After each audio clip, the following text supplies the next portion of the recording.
Here we go. Snyder Cut. Fun times. Not really. Anyway, allow me to bring in my guests. I don't really have superhero-themed entrances for everybody. I just have one for me because I'm selfish. And, I can always get if one, I think, to let me find it. I think I have it somewhere. Just a matter of finding it. Well, hi, chat. It's lovely to see you all. Hi, Becca. Hi, Johan. Hi, Sarek. Welcome. Hi to Space Junk. Ooh, found it.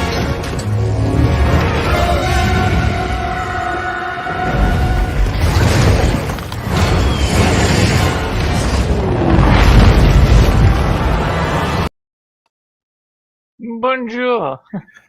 Mm-hmm. Beautiful lightning bolt of boom. Yeah, that's lovely. Snyder Dune movie. No.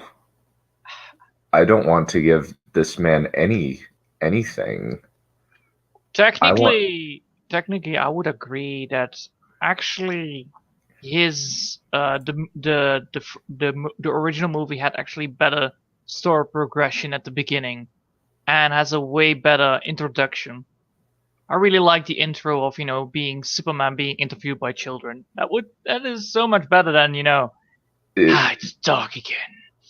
Even though it's this horrible CGI mouth. Yeah. Yep. Also, the Batman talks like a big giant Darth Vader, being like, "Yes, yes." Fear. Do you bleed? I can't take that line seriously at all. You know I am here.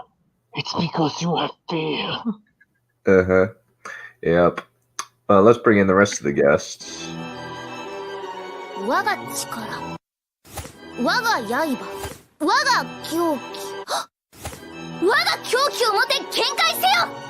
エクスはーうがせエクスプロージョン。 Good afternoon, everybody. Good afternoon. I gotta say, I wish I wasn't so lazy. I was gonna give you a new entrance where it's Darkseid from Justice League Unlimited saying, like, "Let the universe howl in terror, for I have returned." As he's standing above all of his minions, they're cheering because he came back from the dead. I wish I wasn't so lazy. Well, I can do that. You just need to tell me about it. It's a 2-minute clip. I gotta cut it down. I know. I can do that. I just really hate doing it. That's the thing. I have software. I have like Vegas. I can do it too. Oh, cool. Yeah. And we also have the Holy Ninja. Welcome.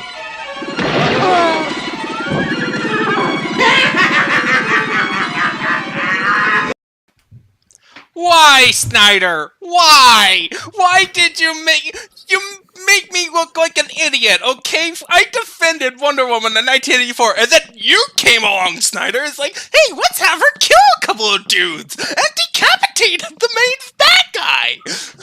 Well, Batman does also kill people. Well, no. Well, this is more personal. That's just like a personal offense where I have to now.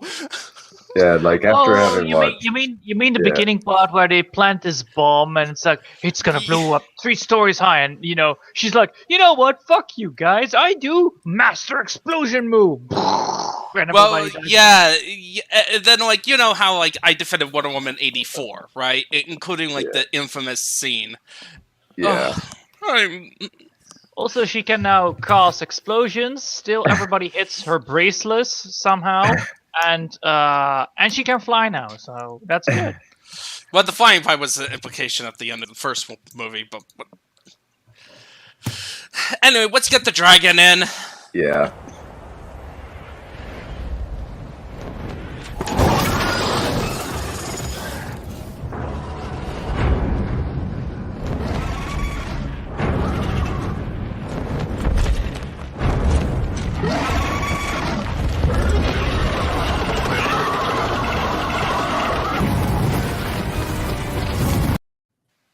So, like, is everybody the Flash now that has superpowers? Yes. Yes, it Yeah. is. Everybody's Yeah. Flash now. Yeah, you don't. Yeah, Zack Snyder, like David Lynch's dude, is pretty bad from what I've seen of it. We just need a Snyder But- Cut. It'll fix everything. No, Yeah. no. Snyder should never touch Dune. Snyder should. Oh, you know what would be awful? Snyder's Lord of the Rings. No, because they're gonna. Don't tell me they're gonna hire him on the Amazon show. No. John, we have a special place in hell for you. Don't make it any worse, you little shit. You hear me? Where you get every. I will get put you free right next to pizza Mac in with my fist, you pineapple. little shit. You, Yes. Hey, you listen to me here. You little Yeah, Please, I essentially what You're going to saying burn in a is very special level of hell. A level they reserve for child molesters and people who talk at the theater. Especially the second point. yeah. Nihilus, I would disagree with you that Wonder Woman actually can.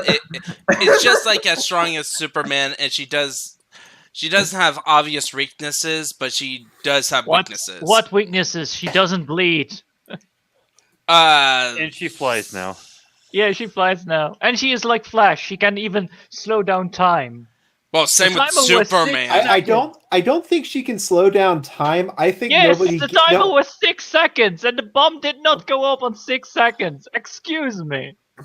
I know how bombs work. I'm a I bomb thought that specialist. I thought that's because Zack Snyder just decided the bomb was stuck in slow motion while Yeah. everything else was Yeah. in normal phase. Yeah, like it's quite hard to tell if like Wonder Woman is bending the laws of physics when the whole universe treats everything like slow motion every 10 seconds. Like me, like if the Yeah. Zack Snyder film is our reality, I would be in slow mo right now trying to grab a drink. The biggest question is like she is fighting the dudes in slow motion and super fast runs to the next guy, hits him, kicks him, and then slow motion again, and then super fast and it's like, bitch, you're Flash now.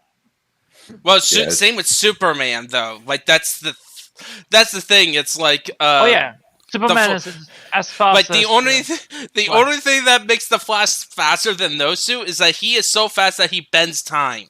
That is just the consequence of having decades of comics of like undefined powers, like giving the Flash the fastest man alive, and then quick Superman question: is How is then Superman be able to be faster than Flash? We're talking about the because Snyder it's Cut. Superman, unfortunately, in comic books and poor writing. No, Like- go ahead. Like it's actually a thing in the comics, a debate whether Flash or Superman is faster. Like there's a famous cover or a famous issue where the whole premise was Superman and the Flash for charity did a foot race around the world. Yeah, that was also in the cartoon too. In fact, that was at the But very this end of the description, original. It's really like it is semi-coherent is the way that I would put it. Oh man, that would have been interesting. I'm sure they would have actually blown up a real city. So And then like they would browbeat Diana Gal Gadot to be naked and have sex scenes every 10 scenes. no, and close up of people's faces. Yes. Also, Yeah. you know the axe of the bad guy actually can melt through metal, and then Cyborg gets hit by the axe, and he doesn't even have any scratch marks. Because Mother Box. Yes! Mother Box is also a plot armor that resurrects Superman, which is fucking Yeah. retarded. It's like, Kind So- of retcons his It's the I so know. if we're gonna I like know. I want So to like talk in let's- our discussion. But I do have a Prezi that we can use to somewhat Yeah, keep yeah. organized. Yeah, but, I want to compare first it as a movie and then a comparison to the comic books because a lot of decisions that was in Justice League has comic book origins. I I'm sure. I haven't read much. I think the only like comic I've read is the third graphic novel of the Red Rain series where Batman becomes a vampire. That's the main one I've read. But By the way, so a lot of this. So this is a really self-serious movie that is easy to poke fun at.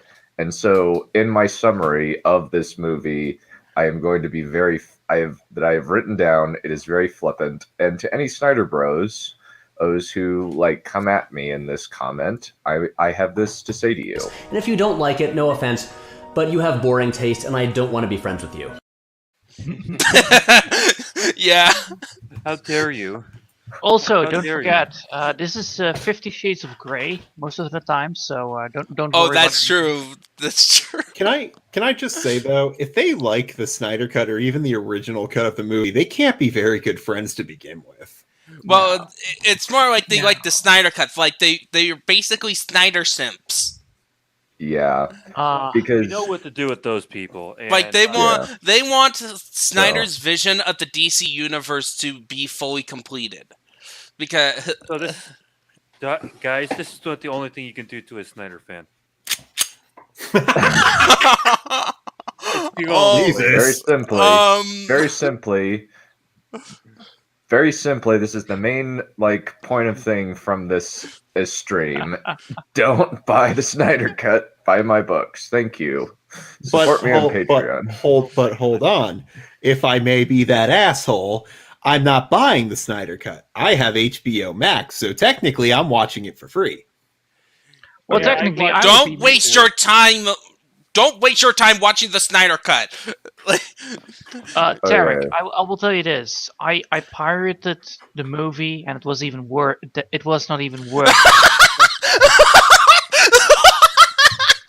Don't count on it, Batman. Oh man. Oh yeah. Well, Those are literally the titles. Okay. That was so fucking annoying. It was so abrupting of the storyline. Yeah, you watch a movie and you don't see any titles, all right? And now it's like pure black. Don't count on me. What my Batman. friends, when we were watching this, told me this came from what? Quentin Tarantino films. Oh, I think I've more heard- unoriginal hack BS from Snyder. Great. Like it's a technique apparently he used in some of his films. I didn't ask. I said you can sit this out. You don't have to watch the movie. It's She instead had no interest in watching it. Instead, you could have me saying like in the book a lot. Yeah. The One day we'll worst have- thing is these black screens were not in the original movie, and I rather watch them without the black screens and the title. It's like I just want to watch the movie, goddammit! I don't have to see. Oh yeah, part how about the one. actual Don't viewing count on me, experience?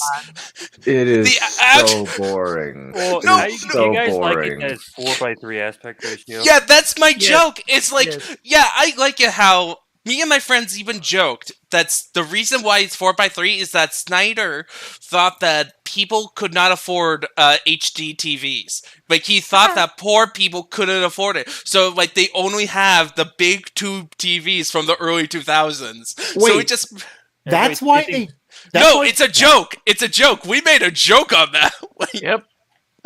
because of how dumb it is.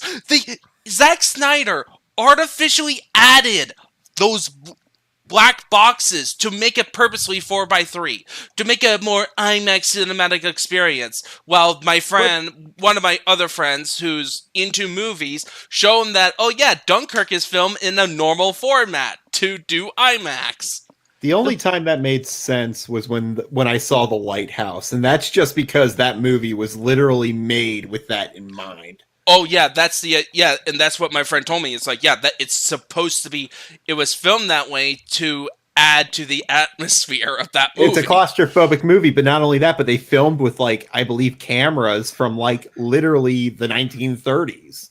So Don't forget, by the way, this movie had so much less colorful images. It was almost feeling like black and white sometimes. well, they're releasing a black and white cut. Really? You're gonna They do that as well? are. Yeah, I've seen that Fuck they're those releasing people. the movie No, entirely in not black the and white. darker edition. Are you kidding? I'm not kidding. That's what I've heard. Oh my goodness! Like, Can this universe Is get it- any more okay. darker? Okay, let's try to keep this somewhat focused and coherent. That way, the people. Oh who- yeah, Alright. just like So- Snyder's cut. So You gotta the mo- keep it coherent and focused. So yeah, is okay. So question: better or worse? No, but that's not hard because that's the worst no, like cinematography. honestly, the most interesting thing about the Snyder Cut is to compare it to the Joss Whedon cut because both are examples of the worst films. But the way they accomplish it is radically different ways. It's hilarious. Yeah, on that. So like this film actually does a unique magic trick where at least it pulled a magic trick on me where I was consistently thinking, okay, this mechanically is better than Justice League, but it is still exhausting to watch. Oh yeah, that was my opinion. Oh, Like yeah. honestly, I feel like me and my friends even said like, you know, an editor now can make a better cut than both versions. It wouldn't be great. It wouldn't be great at all, but it would actually be better than the two cuts that we got because we have Joss Whedon's Justice League, which has that feels like this cut but abridged. Like you're And watching also with the horrible CGI mouth. Pictures incoming, folks. Oh, there's a lot of Don't horrible forget the CGI even in this Batman. cut. Don't forget the Oh. Batman mask. It was horrible looking. It was like he was like bloated and all that stuff. Well, that's because when they got what was it, him for reshoots, it was kind of like he was on vacation Yeah. when they called him back, so he hadn't been working out. This. yeah, That's it's a not racist grin. like it's not as bad as it could have been. Like it's still awful. It looks so Do you fake. bleed? Yes, it looks really. Do you really- bleed? But, Also, Oh my! I must say, by the way, the titles of the black screens, they were really not good. Yeah, No. the most generic lines. Yeah. Like, Yeah. Also, it's like, don't count on me, Batman. It's like, wait, that's a terrible start for a part of a movie. Also, the beginning part of the whole introduction on the movie, the original one actually did it way better. They had an interview with Superman, and then you see newspaper laying around that Superman died, and Batman knows about the alien invasion coming on. yeah, like here's the thing, like It's like for Joss Whedon's Justice League, introduce all the hero is a more of a proper superhero movie because it actually introduced our characters in showing being superheroes. It doesn't take an hour, like 2 hours, for Batman to show in full Batman regalia. I still laughed my head off when he was speaking. It's like, what the fuck is wrong with his voice? Oh, Oh, you Batman. well, it's just also some of it is carryover from Batman v Superman, and honestly, Oh. Oh yes, we are talking about that. That part is dumb. Oh That yeah, part is what they did really with dumb. Darkseid is a whole bunch of stupid. Like Mhm. it should have been Steppenwolf at that flashback scene, not But Darkseid. by the way, I the actually- original movie had Well, I really think good that, I think they actually kind of improved Steppenwolf by making him not the big bad, but the thing is that Darkseid is the like the guy kind of makes things weird and annoying. I got a lot- with comic book stuff. I have a Yeah. lot to bitch about with Darkseid. Oh yeah, Yeah. but they Okay. made Darkseid pathetic. Quick question: Yeah. why did Steppenwolf look like a fucking ogre from Lord of the Rings? No, he In looks the- like the White Orc. He looks like Azog. Yeah, but his eyes were so derpy and cute. It was like, I am cute with my face, and then I have a big giant muscles of doom, and I'm Seriously, big, he giant looks like Azog. He looked like shit in both movies. Like True. like you know who he reminded me more of in the Snyder Cut? He reminded me more of the Destroyer armor from Thor. Oh yeah. Oh, Age of with Ultron. a weird Shifting bulldog metal. face. Yeah. Also a weird bulldog face. Oh, Drake the Duelist, we'll get to it. How about we actually start what's in the events of part 1, where we watch 30 minutes of characters that we won't be having any more attention to. I created a summary. It's a good thing because I mostly forgot. Ha ha ha ha ha ha. Yes. Let's see. Yes, all of those things were true. And it was hey, you forgot a detail. You forgot that Diana kills 2 people explicitly. Yeah. Oh yeah, she actually kills the evil dude who was playing. I don't understand. I don't understand their morals in this world. They don't have any. Just go with it. You know, it's sad that Aquaman and like parts of Wonder Woman are like Wonder Woman and Aquaman are the most moral characters, even though Also, out of all the characters in the DC universe, they're more of like they're paragons, but they're not the typical paragons. They're not like Superman and Batman. Your mama's paragons, son. Yeah, that's Batman and Superman. They ain't your mama. Also, don't forget light the beacons. Gunders calling for aid. Yeah, and then apparently this like arrow that's the size of a harpoon. Yeah. In a long ceremony, they have to do they can't just simply shoot an arrow. They have to do this long ceremony of bring out the Diana arrow of Artemis. Just picks up the arrow and she thinks an invasion. I didn't catch that. I didn't catch that Steppenwolf was Darkseid's uncle. I was just like, oh yeah, that's in the comics. Yeah, that is. Oh, that's in the same with the comics. Okay. There's literally actually arguments when I was talking about Darkseid. It's like it was brought up. Oh, he wasn't true Darkseid. He was his name that he took before Darkseid, and then I basically had to tell him. The movie did not explicitly say that you're bringing in outside material into this argument. Like you can't do that. It's kind of just like they say that he's his own family and that he betrayed him, but I don't know for what reason. That doesn't make any. Like, and also Martian Manhunter exists. Yeah, thanks. Thanks for making Martian Manhunter awful too by just showing him up in 2 scenes, not him being a hero. Very briefly. I forgot about that. It's like I did my job. Very briefly. I've not done anything. Good day, sir. Very briefly. So I will read it Granny out. Goodness was in the movie, but as a background character, a background element. Yeah. And she just looks like what would a live action Granny Goodness without CGI would look like. No, it looked nothing like Granny Goodness. That's my point. That's my point. Like she does not look anything like in the comics. Mm-hmm. Still, this is so weird. Like, okay, so let's just kind of bring some levity. Aquaman finds Aquachad, and Aquachad says, "Sawed off." Yes, Aquachad. Steppenwolf grabs the mother blocks from the Amazons and the Atlanteans and beats up Amber Turd.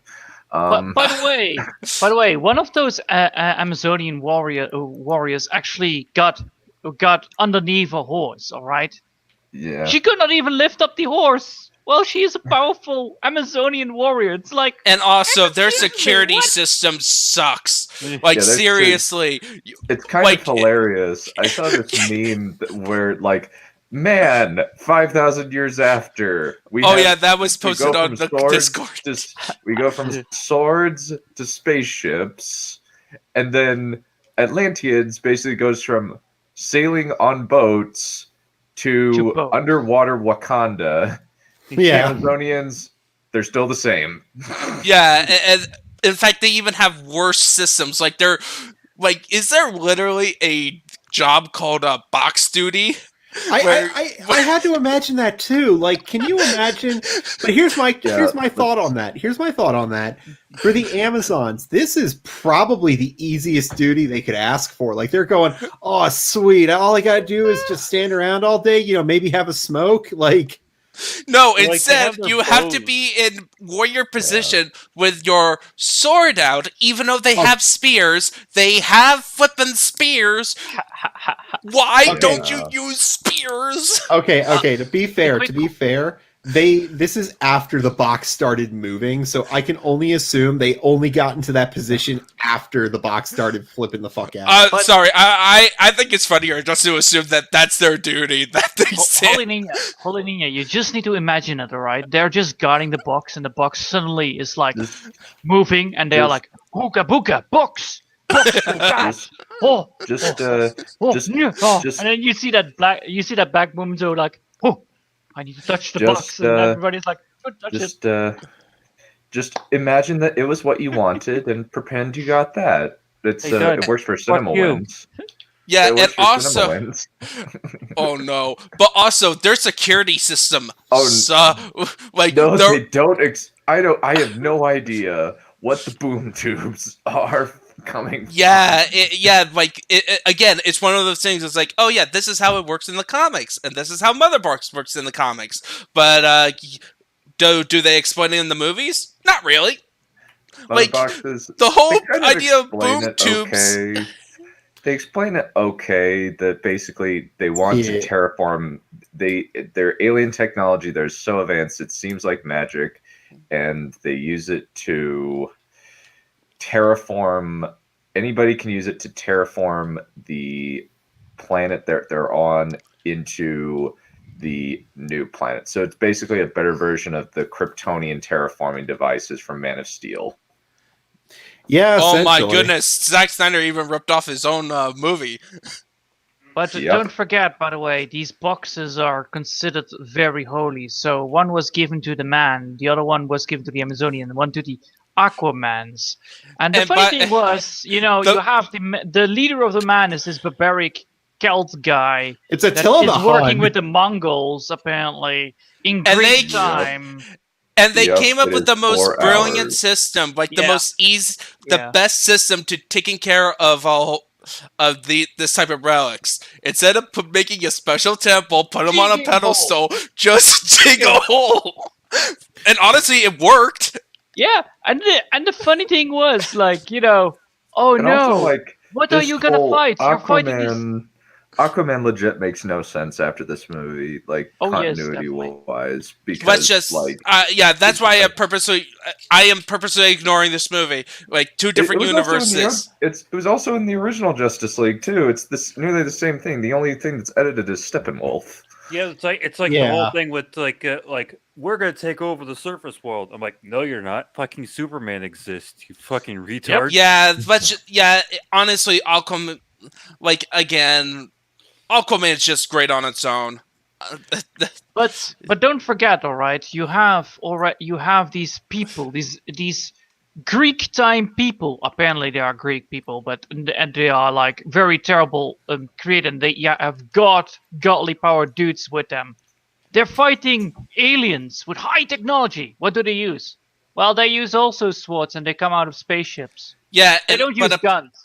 But apparently, these aliens are so much of a great threat that they can take out our modern weaponry, even though they got their butt whooped by people with swords and spears. They already had guns, and they didn't fucking use them. Those swamp bugs had the guns, and they did not use them. It was like, oh my god, you didn't even do the aliens We're right. not even. That is true, but I'm going off of the original. Oh, hey, Justice HGD. League. Yeah, the original Justice League, like, it looks pretty similar in terms of what the place where the mother box looks like. But It's but very honestly, similar. here's the thing. Here's an interesting thing about Joss Whedon's cut of Justice League. For character arcs, a lot of them makes more sense as opposed to this movie. Like Batman, his reaction to the events of Batman versus Superman, like, Superman's sacrifice changed Batman, and that's why he feels like guilty over the events of that movie. Makes sense to Joss Whedon's cut. In this cut, he's just the same as Batman versus Superman. But here's the They thing. never even mentioned the word I don't know if they mentioned the word apocalypse. Nope, they They don't. didn't even mention that Superman died. Oh yes, Well, they did. show it at the beginning. Yeah. They showed it at the beginning. They keep like hammering that Superman is dead throughout the entire movie. I got a little bit sick and tired of it, so Do you know why this movie really doesn't work? Either version, and I'm being serious here. Oh, And the reason why this doesn't work, and it's not because like they didn't build up to it, but it's because they didn't earn any of it. Like Superman, Oh yeah. Between like Superman and Batman v Superman and Man of Steel, he is a monster. He is a threat. sociopath who's trying to murder Superman. But no. But and then Superman's only morality is because of a woman. Like, that's a huge implication in Justice League in both versions, is that Superman is only our, like, moral hero is because he's a simp for Lois Lane. But not only that, but my other biggest issue is that, and this is something that Snyder fucked up when he first did Man of Steel, is that his upbringing... Like, I'll defend the Jonathan Kent scene. I'll defend it in the sense that, okay, Jonathan is at a loss for words, because what do you tell somebody? What do you tell a loved one when you know the Please government's don't save me. Don't save me, Clark. Not that Don't- scene. I meant Yeah, I know. I was just like... Anyways, like I was trying to say, like, the thing is, like, with his upbringing... It's no wonder he turned out as a sociopath, but at the same time, we're supposed to expect the world is telling us is what I'm sorry, let me get my words straight here. What the world is telling us is that people love Superman, but we never see why in either movie. The worst part is Zack Snyder thinks that Superman is the aspirational hero that he is in the comics, and that he is a symbol of hope throughout all of the movies. But literally everywhere he goes, he leaves a trail of destruction in his wake. And not only that, but you know the scene in Man of Steel where he's looking down at the people who have a giant S, the river's flooded or something, and their town is being washed away. He just has this bored look on his face, like, yes, peasants, I am here, your living god. Yeah. I am particularly proud of this. Diana finds the super secret temple of exposition and finds this whole temple about how Darkseid came down. And nobody did. Apparently, it was easy for Diana to find it. Yeah, because she needed an arrow, and then the arrow shows the way to a secret door, and then the door arrow opens. is a key. And the arrow is a literal key. The arrow is a key. Yeah, even though like you would think an archaeologist would just simply grab molten metal and pour it into the slot. Yep. To make the better idea. You think they would have just broken down the door? You know what? Also, one of the most terrible things of the movie is all these songs that are. Oh yeah, the music. Yeah, the music. The music is so awful. It is so right. I wanted to smash my fucking head every time. You can at least give Joss Whedon credit. He at least knows that he puts in the Danny Elfman Batman theme, and like make sure you have the proper Wonder Woman theme, and you put in the Superman theme so you know who they are. While in this movie, you either have bad 80s rock thing, like is this supposed to be the Justice League theme, or you have this Song of Lamentation in like supposedly the Amazonian language before we get into the kick-ass Wonder Woman theme. I'm sorry, every time like the rules should be is that every time Wonder Woman shows up in these movies, you play the Wonder Woman theme. It was bad when Wonder Woman 84 ignored it. It's bad here. At least in this one, they played the theme, but right after the whining lamentation that's so irritating. Also, quick question. Why does everybody know who fucking Batman is? Excuse me. Because Suppose not Batman to be. Superman is stupid. Yeah. Because Batman v Superman is stupid. Because Lex Luthor is smart, so smart. Yeah, but then Batman even reveals to everybody that he is Bruce Wayne. To everybody, every fucking body. Yeah, I'm Batman. Yeah, Batman is so trustworthy. And then in the end credit, it's like, do you want to know who Batman is? I will tell you. It's like, oh no. I would have been I would have been happy if Deathstroke had said something. Yeah, I already fucking know. What else you got for me? I looked at his Twitter account. And it's Joe Manganiello, who is pretty cool. I personally prefer what's his name, Manu Bennett as Deathstroke from Arrow, but that's just personal preference. I would have preferred like if they had just gotten Ron Perlman. The man was Deathstroke for the longest time, and not only that, but he has the physique for it still. Yeah. So, well, the worst part is it's not even that's the worst part. Yeah, that makes no sense. Like the whole point of Iron Man, he's like a CEO of a company, and like he's a billion. Like he is the playboy first, then Iron Man second. Well, Batman is freaking Batman. Bruce Wayne died when his parents was killed, and yes, Batman is not like the Punisher. Batman is never supposed to be the Punisher at all. Well, it truly does depend on the version, though, because there are several versions of Batman before, like, the 80s, where like, even in the 80s version, he does ice some people. Yeah, he kills some mother suckers. He throws them off of a belfry, for God's sake. Are we talking about Dark Knight Returns or like mainstream Batman? I'm talking 1989 Batman. The Michael I need to grab some water. Well, yeah, but that's Michael Keaton Batman. Like, well, I mean, but even back in the all I'm saying is that it depends on your version of Batman, because there's many. And like Michael versions. Keaton's Batman is more inspired by the original Batman comics in the 40s, right, or the 30s and 40s. No, the 40s. It would because he was made in 39. I think. Yeah. Yeah, they do. He'd be good. It wouldn't be bad. Yeah, I'd be fine with that. I think that Joe Manganiello would actually be fine as Deathstroke. Deathstroke. He pushed a kid out of a window. Okay, so let's just. By the way, I do have to come back. The Steppenwolf's Amazon section lasted 30 minutes of this movie. Did it really? Yes. Wow. It lasted a whole part. Like it took we even counted the film literally begins with Batman finds Aquaman, right? So that's like the first 10 minutes essentially. And actually the movie actually begins with Superman screaming.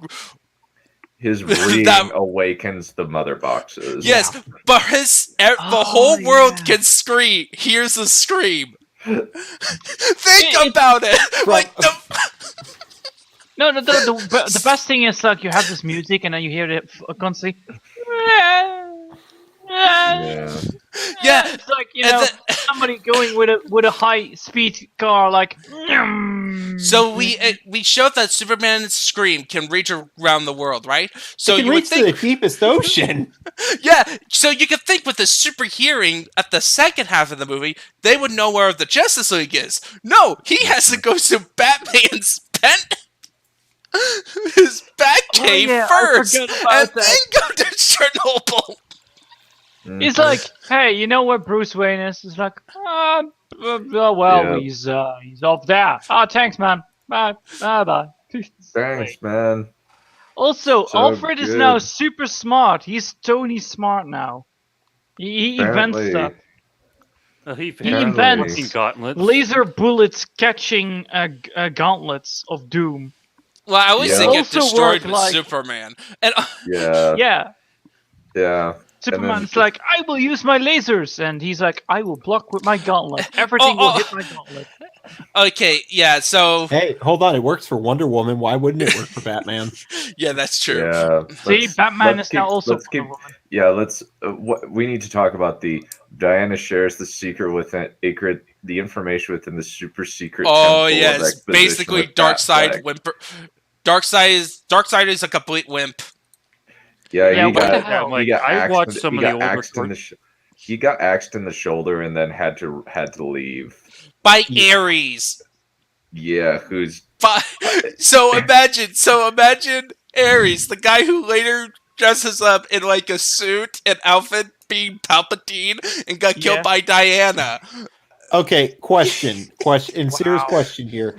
Have you guys seen the any of the anime DC? Yes. Oh DC yeah, I've seen yeah, it. Darkseid. yeah. Darkseid is Darkseid. I'm talking about the recent ones here, like the Apocalypse War, Throne of Atlantis, the ones from 2011 on. I only saw Justice League War. I ignored the other ones. I seen clips and some of Young Justice. Okay, because here's the thing, and this was probably the most Chad moment in the entire Apocalypse War, and that was the final movie they did for that particular series.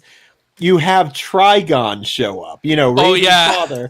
But my favorite line in the entire movie, and that is a very brutal movie, I would honestly argue did what Snyder was trying to do far better than Snyder ever could. Oh yeah, and I don't like it either. So. Oh, I love it. I think it's great. Anyways, the best line in the movie is Trigon takes one look at Darkseid and says, "You're the new gods. I'm not impressed." That is true. This is a Darkseid who literally gave Superman a kryptonite tattoo. Yeah, and he made Wonder Woman, Starfire, Mira, Martian Manhunter, Cyborgs. and Hawkman into cyborgs. And it is a brutal movie. And he killed, basically he let his army of Parademon Doomsdays kill almost everyone. Not almost, literally. Like, you are right. Almost. Like 1%. It's still 1%. Fair enough. Yeah. Well, you kill those guys over there. Yeah. What's your hobby? Well, I create cyborgs. But also, we have the distinct, amusing problem of we have Darkseid apparently finds the anti-life equation on Earth, even carves it into the thing. But then he forgets. Yeah, then we get the about the Iron Fleet and Euron's forces. They certainly haven't forgotten about her. Done. What have I told you? Oh about yes, using he that? forgot about the location, right? He doesn't even remember anymore where he left his toys. Yeah. Done. But the thing is that Fuck you. scene could be interpreted as he found the anti-life equation, or it was just him trying to conquer Earth as another conquest. But he still That's the way I a planet. The worst thing is, it comes across like he's forgotten about Earth. It comes across like he's forgotten about Earth, even though why? They humiliated him. I mean, wouldn't you want to forget about that? Yeah, I totally want to forget about the time I got humiliated because I was stupid and decided to charge into battle and not act like myself, not act like the confident Chad, arms behind my back and letting my minions do all the fighting. That confused me because from what I was told, this is before Darkseid was really Darkseid. This was still before he was the leader of Apocalypse. But here's the thing: you don't get to the top of the food chain by being a moron. You need to be smart. And don't forget. Why don't you have guns? He doesn't even use his Omega beams. His most famous move. Other than in the weird psycho vision that our friend Cyborg has when he tries to interface with the well, that's actually a thing where somehow Darkseid sort of Lois died because of Darkseid in some way, and this Superman joins Darkseid. I thought the interpretation of that was that Darkseid found the anti-life equation, and that's why he's able to control Superman. It's not life; it's wife. The anti. No. But if he has control of the anti-life equation, why is Batman, Mira, a bunch of heroes still fighting? Because we need a sequel bait. Also, why the fuck is the Joker still the fucking trash Joker? Please, switch him out. He's horrible looking. Because Jared Leto hasn't had a good role since motherfucking American Psycho, and he died in that movie. Okay, so can we let's just so we're on the exposition. We go to Cyborg. I feel sorry for Cyborg. Like Joss Whedon's version introductory scene of Cyborg was way better and presented more of the father-son dynamic they were gonna do. I hated Cyborg throughout that entire movie. Oh yeah, like Cyborg in general should not be part of the Justice League. He's a Teen Titan. I agree with this. Get Jon Stewart. Jon Stewart makes get Green Lantern. Or have I don't know Martian Manhunter show up and actually be part of the action. Already in this freaking movie. Yeah, why is everybody so depressed in this movie? Like Cyborg, like, oh, my father saved me. I'm so sad. Well, it is kind of traumatic. I'll tell you why he's upset. We have no idea. Nobody's been interested in doing Green Lantern stuff since the Ryan Reynolds movie. But which, by the way, Ryan Reynolds' Green Lantern movies 10 times better than Justice League. But hold on, I'll tell you why Cyborg's upset. It's because he doesn't have a penis. Yes, that's true. I got to this conversation the other day when I was at the comic book store, and I said, for Christ's sake, he has a mother box in him. You can, if in Cyberpunk 2077, I can have two of them. No, you cannot tell me that thing can't give him an upgrade. Ugly Media was actually one of the people I saw the movie with, and he saw the Joss Whedon cut before this cut, and yeah. But the quick question is, which one did it actually better, the normal version or this one, the Snyder Cut version of Cyberpunk's telling story? Because I felt like the other one was actually better with the father-son dynamic because of a lot of stuff was missing in this one. To be fair, the dad was missing too at the end when he died. So here's the thing. The technically speaking, in the original in the he was there at the end.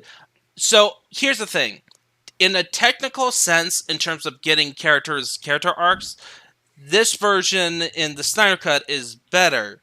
But Cyborg as a character overall is better in the Whedon cut, which is because this is like my analysis. Like technically speaking, in terms of plot structure and stuff, the Snyder Cut is better because it explains a lot more.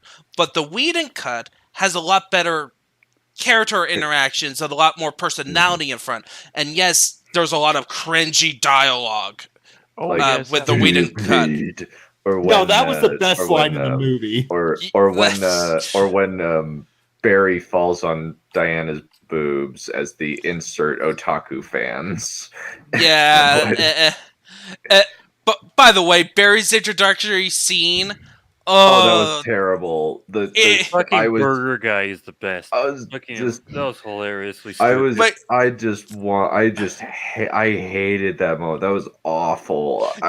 He literally is like, instead of saving the woman, right? He presses her hair, grabs a hot dog to eat while everything is in slow motion. Instead of Barry Allen would hot dogs. Not even for himself. He gives them to the dogs. It's quite clear why. It's to show that he knows how he's trying to get a job here, and I guess the best way is to make sure you can take care of a dog. But I will admit, when I saw that scene, I said, I haven't had a hot dog in a while. I would really like one right now.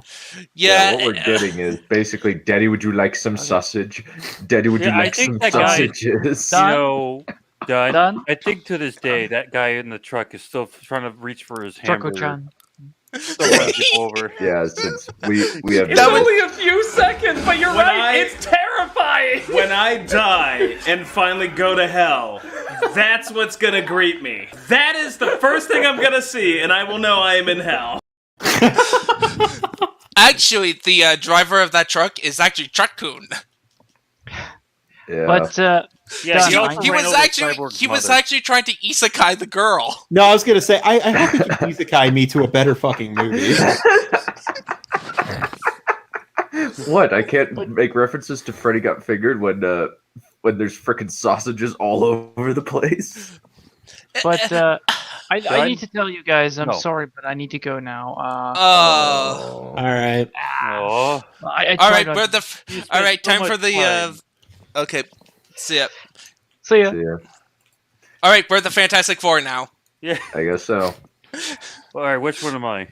So You're Sue Storm. And Dunn's Reed Richards. No. I guess. Dang, that's a terrible deal for him. That's a terrible deal for White. And I'm either so Tarek. Which one do you want, Johnny Storm or the Thing? I'm the Human fucking Torch, man. You could be the fucking Golem. Yay! I am Aunt Petunia's lovely blue-eyed nephew. Can we switch roles? Well, and then we have I think that again. you have a very good point of like rushed, half-arsed introductions to Cybum, Flash Fart, and Aquachad. Well, I wouldn't say rush. It's slow. It's slow as. I've seen all of these memes about the Midwest recently, and that's this entire movie. You travel 18 hours and you don't get anywhere. Yeah, it's so surprising that, yes, like, as opposed to the Whedon cut, a lot of stuff happens, like, very fast. Like, but compared to the Snyder cut takes forever, but yet you get everything. Because they literally show everything, even parts you don't need to see in the scene. Well, thing is, I didn't want Neph. I don't know if I could have been able to get Neph to watch this. She has no interest in seeing this movie. Yeah, do we really want to torture the lady? Yes. I mean, I'm only here because I watched this with you spooty bard. Literally before the stream. Yeah, here's the thing. I've never seen the Whedon cut. I just never saw it, and I didn't care to. The Whedon cut is so much more enjoyable. You can laugh at it. There's this fun subplot where they change the location of where the Mother Box takes place. Instead of Chernobyl, it's just this random Russian town, and there's literally a subplot about families being trapped in their houses surrounded by parademons that they never pointless, which is so pointless. Which is only deserved. The only point is that they get saved by the Flash and Superman, which is a lot better than what happens in this one. They actually superheroics is actually in the Whedon cut. Yeah, well, they put it as this is an empty town. We can destroy it at whim. Yeah. We're basically just watching Zack Snyder play with action figures, but we'll wait till we get to that one in a bit. Yeah. First fight with Steppenwolf. I do like the little moment where he says, where Steppenwolf says she's mine and goes one-on-one with Wonder Woman. I thought that was cool. And the Flash and Cyborg rescuing the hostages was utterly dumb. The Whedon cut did it better by just having the Flash using his Flash powers. Boom, boom. Boom, boom, kaboom. Yeah. Yeah, instead of, all right, time to lead everyone, we're a bunch of old people in a museum. Oh, if you want to come on, sure. Some White, could you send him the link?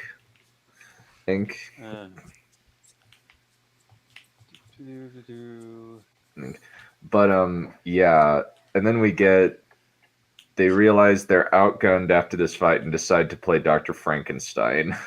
Oh yeah, by the way, the spider crawler. That stupid crawler tank. Okay, Batman wouldn't have that on standby. That seems that would be useful if you're going underground and stuff. No, not when you have treads that you could use electromagnetism, comic book science just to be a tank. You might as well do that. Mm-hmm. Instead of a crawler. The back crab. Yeah, very simply, don't...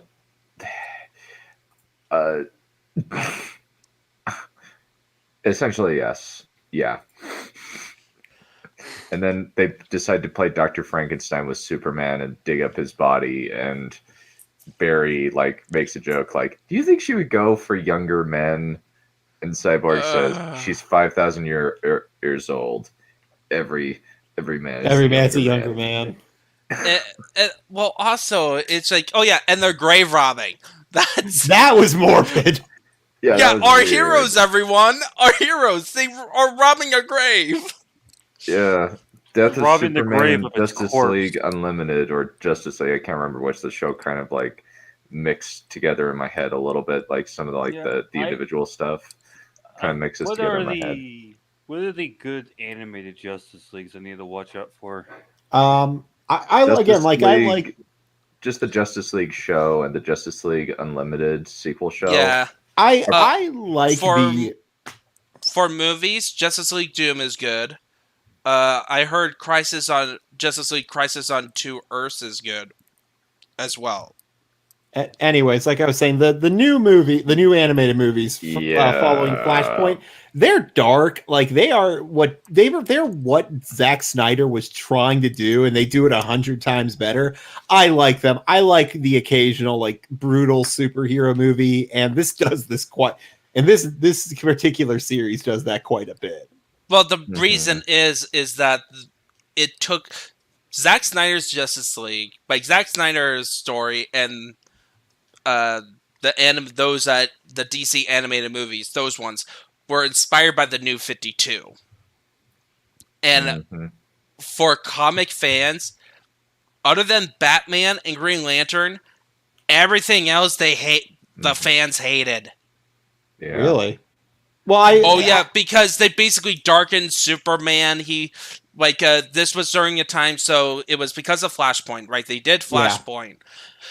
And Superman at the time before Flashpoint was married to Lois Lane, and they basically made him into a jerk and made him boring.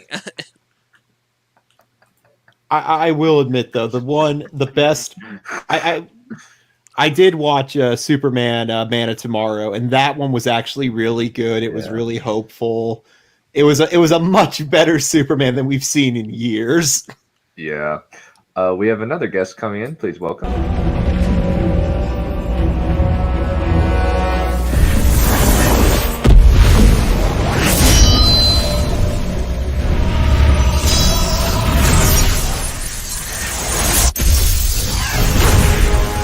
My old enemy. You cannot hide from me. Man, this film. Yeah, this film is a unique kind of bad. Yeah, I watched this when Johan streamed it, and I legit thought this was the black and white version initially. Yeah. Oh yeah, and by the way, by the end of the first half, we had a unnecessary scene with Steppenwolf, basically telling us the exact same information. We have acquired both mother boxes. So the headband thing, it's so my avatar is actually the Great Mike Gine from the show Mike Gine, and the headband is from Naruto. Oh, nice. Fucking weeb. Yeah. I have not seen Naruto, actually, so... Fucking weeb. What a weeb. Get the fuck out of here. Yes, I'm a weeb and a comic book fan. Fuck you. Anyway, back on topic. So yeah, we'll kind of... Yeah, the plot... They resurrect Super Frank and get whooped. Lois comes in after Martian... Again. Lois comes in after Martian therapist from Blacklist helps her out of her fun. That confused me. That confused me so much because he disguises himself as Martha Kent or Ma Kent, and I'm going, why on earth did you do that of all things? Well, and also it makes, because then he's shapeshifted into the General Dude, which apparently he was in Man of Steel, and Batman v Superman. Yeah. It causes plot holes in those movies. Because the funny thing is, this was the General Swanwick being Martian Manhunter was not invented for this movie. This was apparently planned since Man of Steel, and there is footage on the set of the actor in mocap costume, which is so weird. Why? Why would you do that? Because Snyder. Because Snyder is a student of Brian Michael Bendis. Well, also Snyder's just a moron. Period. He doesn't know how stories work. Even when you like, I just barely got finished listening to. Who here has heard of Captain Logan or Superhero Rewind? Nope. No. I think I have. okay, he did something like a 4-hour review of Batman v Superman. Oh my goodness! Just imagine him doing this film. And he 8 hours. kind of compares it to like, and he's just kind of saying like talking about like Zack Snyder's commentary, and just like Zack Snyder based on this, he believes this and this about his material, and he clearly doesn't understand his own material, and really sucks. I mean, Zack Snyder is the guy who thinks that only 5,000 people died in Man of Steel. Which there is no fucking way. Yes, a huge populated city. Only 5,000 people died. Oh, I'm sure. But there's a reason that me and some of my friends joked about the reason he made the aspect ratio again is because he didn't understand that people can afford HD TVs. Very simply, this. Let me pull it up. Actually, this guy's might as well say curiosity.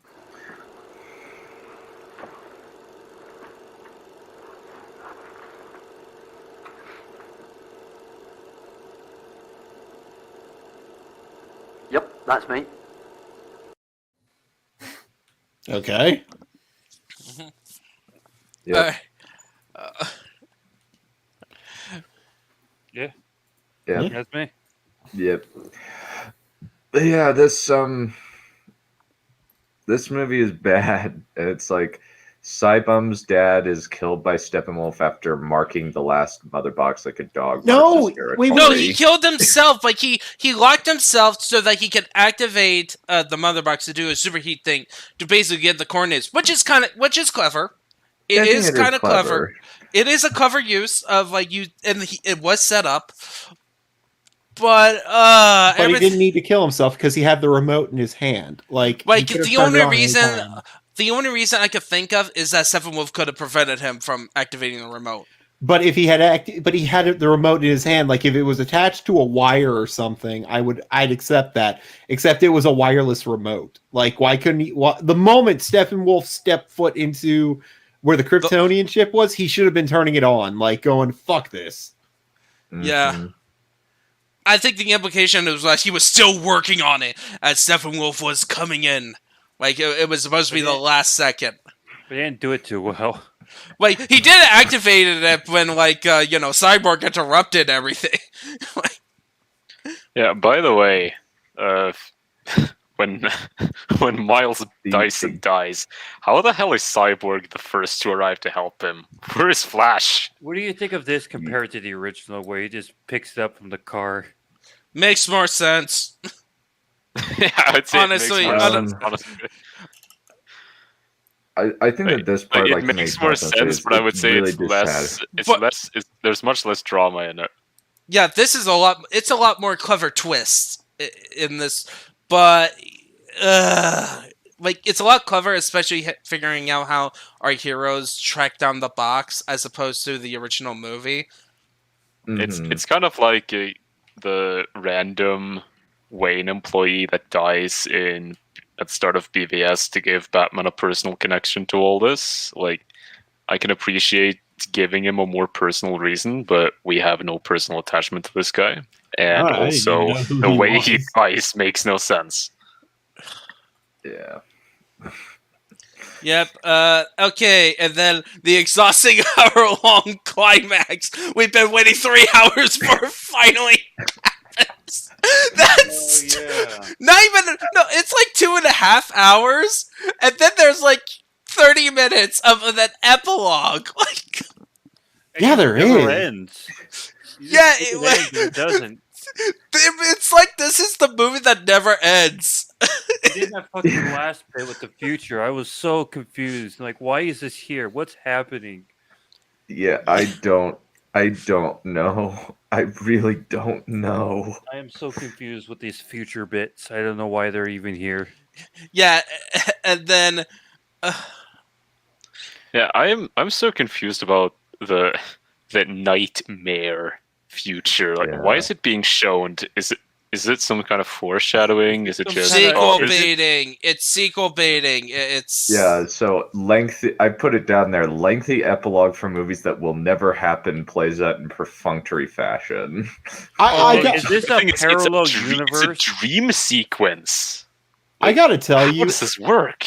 I'm kind of disappointed that this isn't going to go anywhere else. And what I mean by that is because Zack Snyder is clearly not well. The man is completely insane. Oh, no. You like, here's the thing. I don't want him to screw up any more characters. Oh, come on. There are no superheroes left. They've all been bastardized over the last, 15 years, I want to say. Yeah, especially in comics.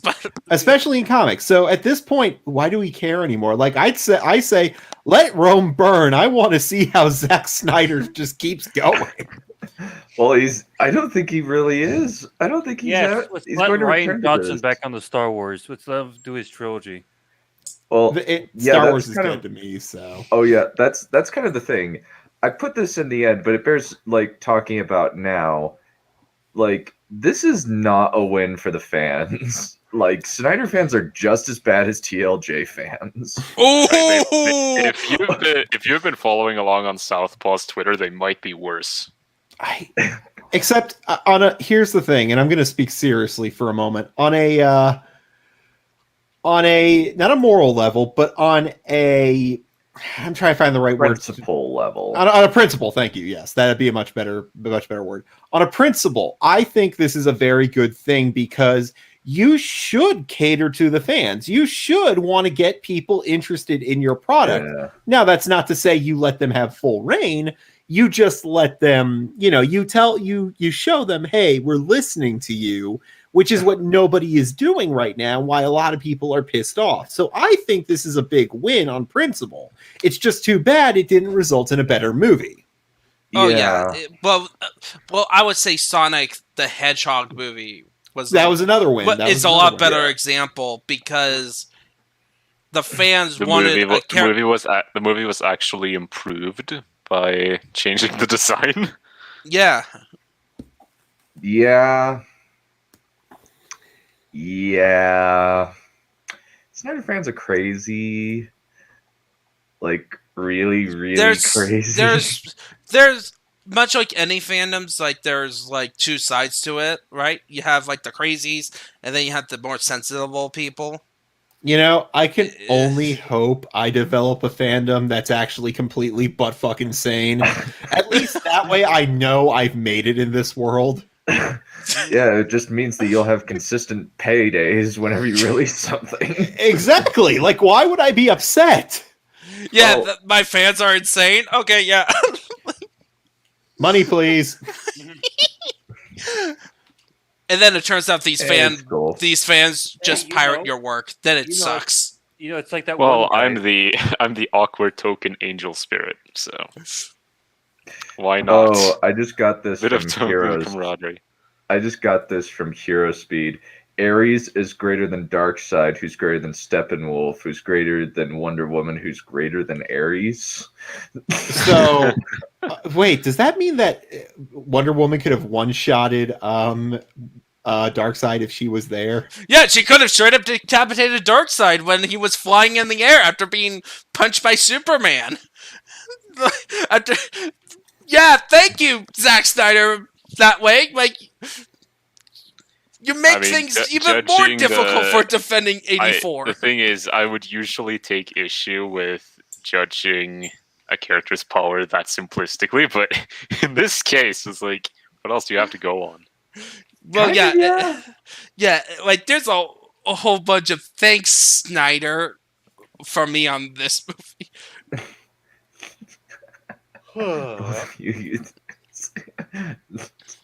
Because I'm totally not the leader. Who do you think is the leader of the Dunn fandom? Neph. She's the only one who's read my books. It's the largest percentage of it. That's true. Oh wait, shit! According to Jelena, I have 6. Shit, man. Yeah. Well, at least you guys have fandoms. I'm over here by myself. Like, no. Yeah, you're a fucking loser. Yeah, let's move on. Yeah, I'm the one who always gets tortured with terrible videos that Dunn wants to torture me with. I'm just come like on. plaything.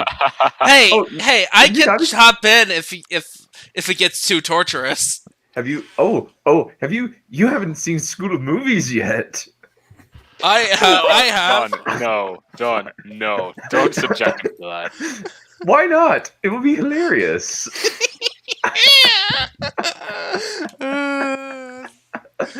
It would be hilarious to watch. This is true. As Dragon loses his sanity over time. You know, it's like a 2-hour fellatioing of 3-hour fellatioing of The Force Awakens, or a really forgiving video, or 2 hours, or I think it's 2.5 hours of being really lenient towards Rise of Skywalker and saying that this was actually okay. By the way, speaking of School of Movies, the critics actually like this movie, this cut.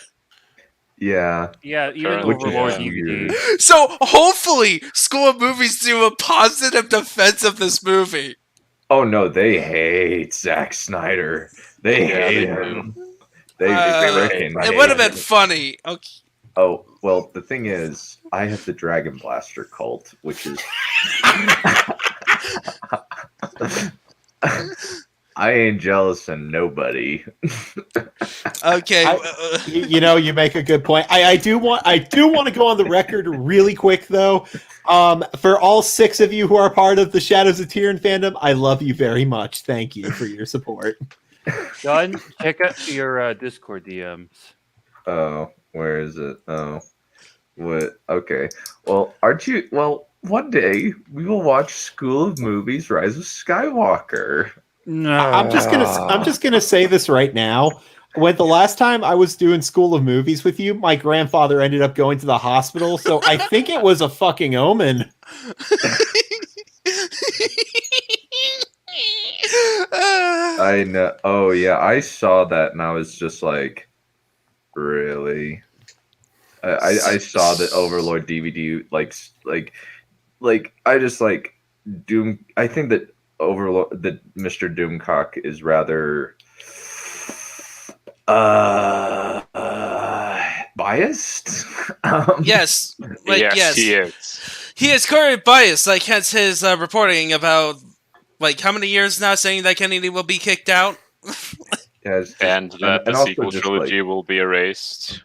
Yeah, and that there's the asinine belief that there's a civil war in Lucasfilm. Yeah, seriously, he should join with us comic book fans to just accept that the creators are just screwing up our superheroes.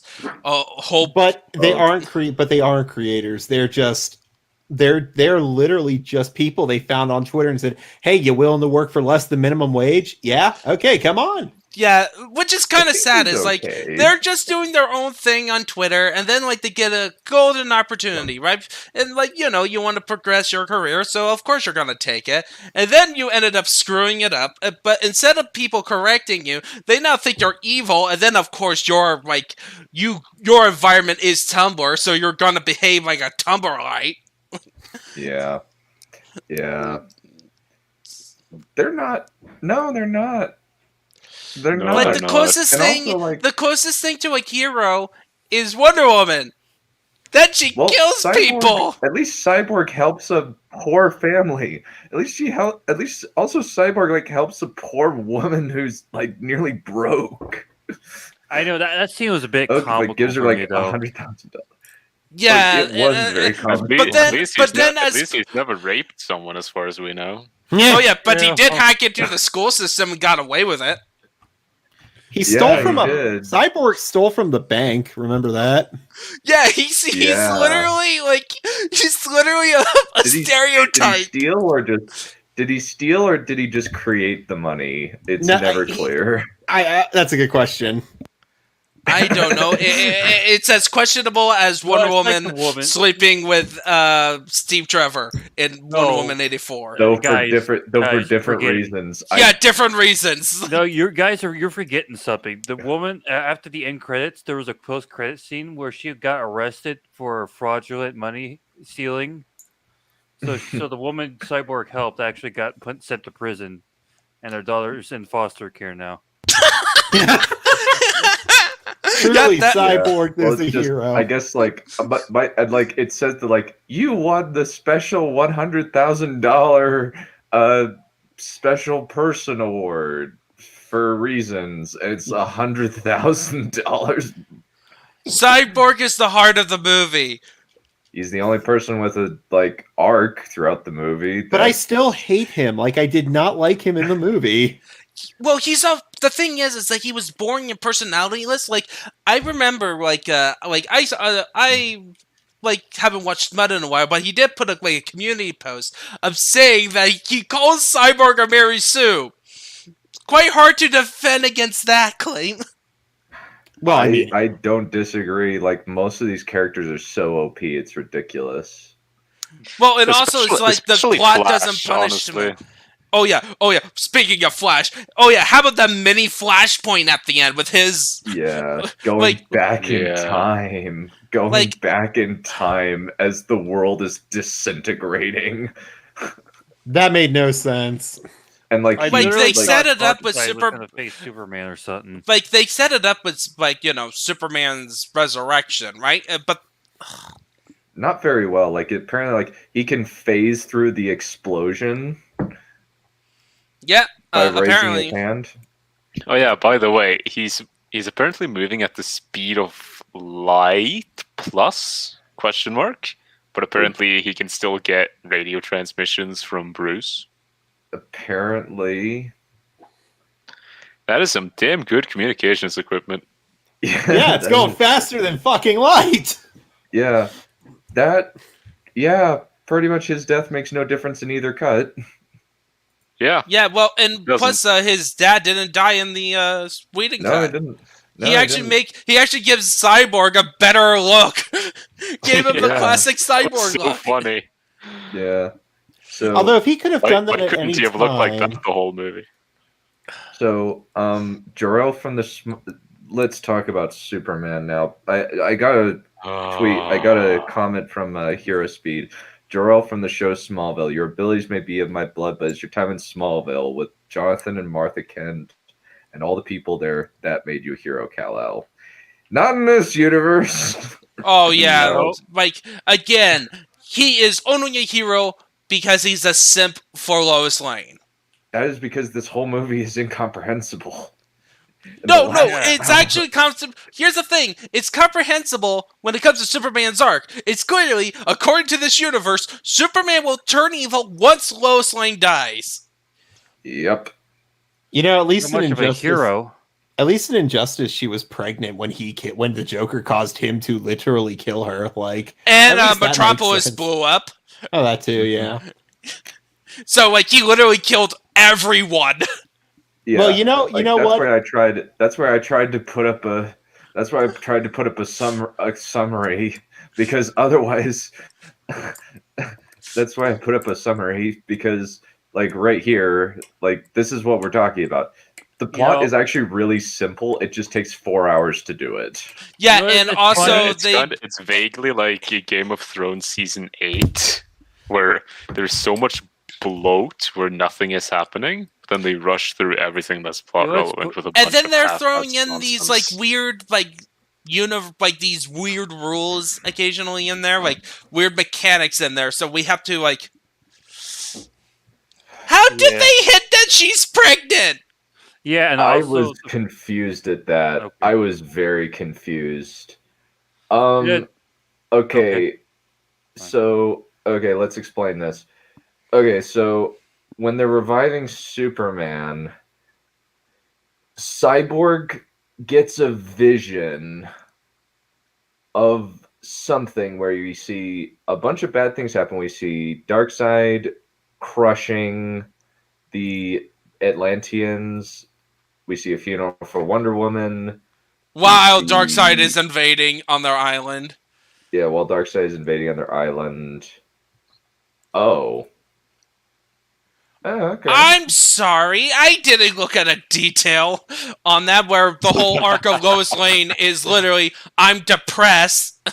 I'm depressed. That's literally her arc for most of the movie. That is literally the whole Snyderverse in general.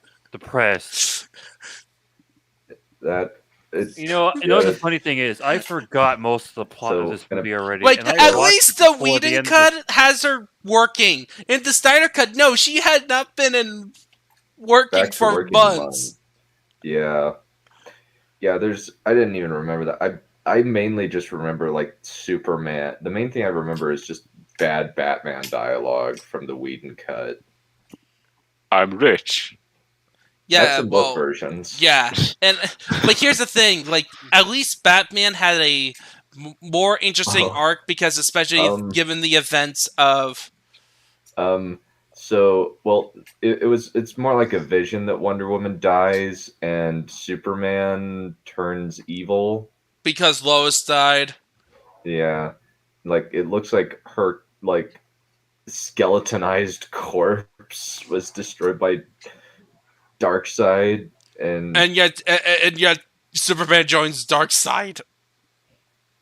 Yeah, Since we're on Darkseid, can we talk about the really bad pacing in both cuts? Oh, because the plot of the Whedon cut. Okay, so the Whedon cut is 2 hours long. The plot doesn't actually start until half an hour into the movie. Actually, no, I would disagree. I disagree. In the Whedon cut, it gets to that point. It goes by wicked fast. The Snyder cut, on the other hand, yeah, it takes an hour. Like, the movie is literally twice as long, and it takes twice as long to get to the exposition about the main villain. No, it takes 3 times as long. It takes 3 times. No, the Steppenwolf flashback is half an hour into the Whedon cut.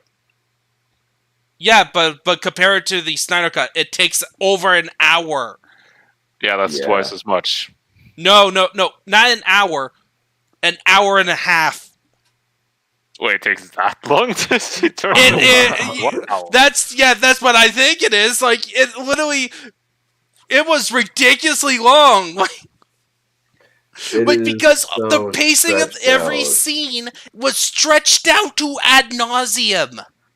Yeah, that's kind of the thing about this movie that's really frustrating. Is anything that's not the action is dragged out to a ridiculous degree.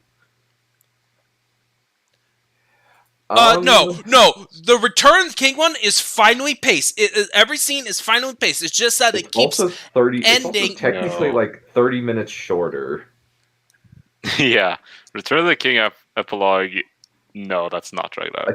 I think the whole movie is shorter than Snyder Cut. Oh yeah, it is. And the pacing is way better. Even the extended edition. I'm talking about I think that the extended cut ended edition might be shorter if we include credits. And that is saying something. Let me check. Yeah, it's 3 hours and 48 minutes. I was right. Oh my goodness! And of Return of the King, we all know that's a quadrillion times better movie. Yeah, it is. Okay, Return of the King extended edition. The runtime. Oh wow, the runtime is 4 hours and 11 minutes for the extended edition. But the thing is, 30 minutes of that is credits. This only has 9 minutes of credits. Oh yeah, by the way, speaking of the credits, did they actually have the "Screw you, Joss" at the end? I didn't see the credits. So. I don't remember. I don't even. Oh. Yeah. Yeah. Yes, that is very accurate. Yes, he had a personal tragedy. He's a personal tragedy. He had a personal tragedy in his family. His daughter committed suicide. Yeah. Yeah, that's what.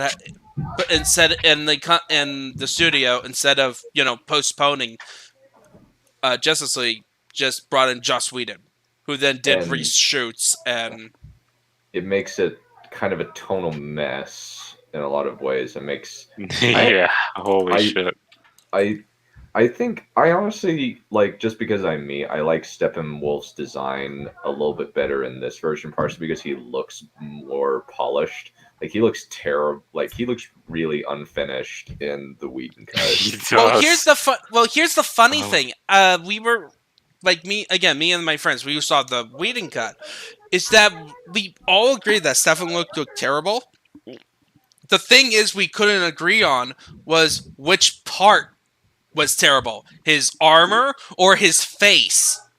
Yeah, Like I'd we say both. had different answers. It was so fascinating. yeah, like I tried to put Justice League on this side and Justice League on the other. Like this is what Steppenwolf looks like in the original. Like it just looks like barbarian dude with a weird scrotum hat with like demon batwing horns on either side. He's a character from this is an old manga, but Devilman, which is a dark manga by a guy named Gonagai. So yeah. Also, you probably know him in Netflix as Devilman Crybaby. Wasn't the guy didn't he also, is it Syrian Hines? He played Julius Caesar in Rome and Mance Raider. Mance Raider, yeah. Yeah, that is Steppenwolf. Can I just make a point? I got into an argument with somebody the other day saying like Steppenwolf looks like shit in both movies, and that if you compare him to how he's supposed to look in the comic, which I actually really like the comic design, God, somebody dropped the fucking ball here. Well, like he you looks got the like Snyder Cut Snyder. version where he looks like his armor. Yeah, it looks like the Destroyer armor, but it also looks like a Transformer. But also, I've been wanting to bring this up. Can we just talk about the one Green Lantern who showed up and gets... Oh, yes! Oh my the God, Green Lantern yeah. Corridor just served as jobbers. It was fucking cannon fodder, man, and you gotta feel bad for the poor... I think it was supposed to be Kilowog, too! No, it's not Kilowog. Oh, It's just some random Green Lantern. Kilowog is basically a big, bulky alien, much But like... he does show up. He does show up in the movie just to get punked, too! Oh, yeah, Dark Future. Yeah, the Dark Future. But here's my favorite part about that. I'm pretty sure that, and I gotta give... If this was Snyder's decision, I gotta give a little bit of credit. The costume that that the one Green Lantern we see is wearing is very reminiscent of the old Golden Age Green Guardsman. I gotta give props. That's actually a nice attention to detail. So this is what I'm referring to when I mean scrotum. Scrotum, not the knife, like suit of knives. Yeah. But yeah, I actually agree that both armor designs look terrible. Yeah, I think like at least like the Snyder Cut looks like uniform, it's not PS2. Yeah. Graphics. Yeah, it's just edgy McEdge's edge. Yeah, but yeah, like how are they different? Like I think like these are all the things that I could like think of in terms of differences. If you guys have anything else, like bad Joss Whedon humor as opposed to dour Zack Snyder posturing. Sorry about the extra D. I would remove actual setup for characters I would put in like actual complete arcs. Yeah. Like each character has an arc of some sort where like, yeah, Barry, who is at the beginning, started up like a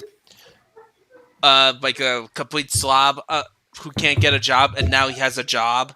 I thought the issue was that the reason he couldn't get a job is because he's fucking 17. No, he's supposed to be like college age. Bullshit. Yeah, I know. It's ridiculous. Here's the thing. I thought fucking what's his name? Tom Holland was baby faced. My God.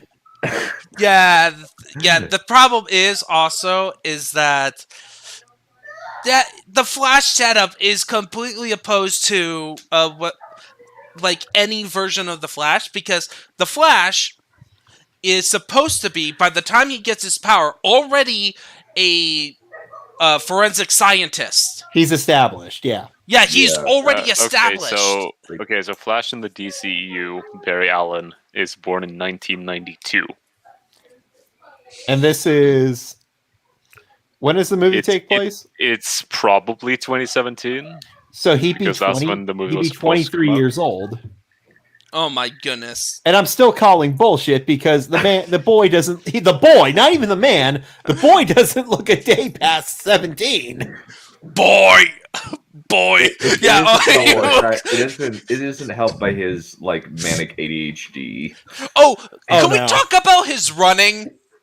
Oh, that's terrible. He runs. he runs like he's prancing. He looks like he's in the fields. I was thinking, like, it looks like how we might. I was about to say, like, it looks like we're seeing like a supermodel in heels running, but then again, I realized no, supermodels actually like know how to run because they got to do a lot of cardio. And apparently, you want to know the inspiration for that running style? What? Ice skating. Of course, I thought it was. I've heard anime that, ice yeah. skating. Not even anime ice skating, just like ice skating. Like, I'm pretty sure Zack Snyder doesn't watch a lot of anime. Yeah, but even in Justice League, it really reminded me of the kind of ice skating that you see in action anime, where they don't have the time or the energy required to actually do a proper running animation, so they just have them skate along the ground. Mm-hmm. Yeah, yeah, and that's literally the Flash. It's so ridiculous. You laugh. You can't really take him seriously. We've seen your baby face. It's cute. It's fine. Your baby face are Beyonce cute. is very lucky. Yes, I haven't seen Sucker Punch, but I've not heard anything good about it. Me neither. Yeah, no. And it's like, it's more of like, hey, I bet it's just like Zack Snyder is like, hey, let's use these anime aesthetics without using the whole point of them. Here's the thing, though. Like, did any of you actually ever see the Watchmen director's cut? Seriously, I have never seen. No, I have not. I have not consumed anything Watchmen. I'm hoping to read the graphic novel and then watch the movie and then the HBO show just to see what all. One, I wouldn't bother with the HBO show. I wouldn't bother with that because that has nothing to do with anything. Two, I've read the graphic novel. Know, isn't it? It's supposed to be like a sequel written by David Lindelof. It's supposed to be a sequel / remix, quote unquote, according to Damon Lindelof. Who has been historically pretty much everything I've heard about it is that it's shit, but I'm planning to watch it anyway. Which is weird because like I've heard like it's okay. I've kind of if I can reiterate like opinions that I've heard, essentially, Dragon Man says it's okay. Quinn from Ideas of Ice and Fire and Preston Jacobs and Red Team Review really liked it. Nerdrotic and Doomcock hate it. Drinker hated it. And Word of Wolf hated it. And Macabre Storytelling hated it. Mm-hmm. Oh, are you talking about the HBO show?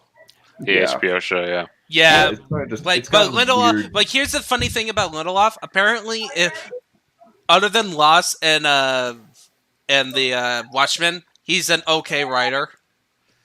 He's actually okay when he has other properties. Wasn't he involved with writing Prometheus or something? I don't know. It seems like he doesn't. The thing is, it seems like he did like The Leftovers, and that was well received for most people, as far as I heard. He did a couple of things by himself that was well received. That's why he got Watchmen. Yeah, it wasn't his co-writing. Which is isn't Let's see. He was a producer on Star Trek 2009. Yes, he's a. Let's see. He's a protege of J.J. Abrams. He wrote The Hunt from 2020, Leftovers, Tomorrowland: A World Beyond. Oh, I have heard weird to mixed things about that particular one. He wrote one episode of Phineas and Ferb. Yes. That's not very difficult. Pretty much every Phineas and Ferb episode works on a very set formula. Yeah, and it's fun. He made the screenplay for World War Z. Oh, fuck this guy. Oh, wow. And he wrote Star Trek Into Darkness. That one's pretty bad. That's and a bad Prometheus. Movie. That's a really bad movie. Okay, I will have to say Cowboys this. and I have to reiterate this. When it comes to movies, the writers have very little power. Like, it's more of a director's thing. Referring to which what? I think it's a little bit more complicated than that. Like, yeah, but like the writer, very often a good director can make a bad movie out of a good script or good writers. Yeah, but the thing is that the writer, like, the draft that the writer initially push in can be easily changed by, are always constantly changed over to production. As opposed to being the head writer of a TV series, they have more power. They have more control if they're like the head of the writing team of a TV series or a showrunner. Not so much when you're a head writer of a movie, because movies tends to be more focus. The focus more on when it comes to power is on the director and the producers rather than the writer. Yeah, the writer is usually just the cat's paw. Yeah, the writer is quite frequently much more expendable than the director, which I think is a little bit of a problem. Because the writer usually provides the structure of the whole movie. But here's the thing. This has been proven wrong so many times in many different mediums, like from TV to movies, where one movie will be great, but it could be the same director, because look at Spielberg. Like, he's made some crap. Yeah, of course. It's not like an exact science, but we're talking about in generalities, right? We're not talking about... I think a good example is actually the Scooby-Doo movies, because on a technical level, the script isn't that bad. No. It's mainly Raja Gosnell is a moron and cannot direct worth crap. Well, I think it's also something like the Percy Jackson movies, where I'm pretty sure weren't both. I think at least the first one. I don't remember the second, but I'm pretty sure the first one at least was directed by Chris Columbus. Yeah, the same guy who made Harry Potter 1 and 2. Yeah, he's that guy. He's also like, I think he's like very much he's kind of a Spielberg light type of guy. I'd probably agree, but I think with that movie in particular, I think most of the issues lie with the script. Oh yes, and also just like it's definitely a bad movie. Like, both of those movies are bad. I think I still think that like one of the worst movies I've ever seen in terms of adaptations and just as a movie period is Artemis Fowl, the movie. Oh my god! No. Okay, well, here's the thing.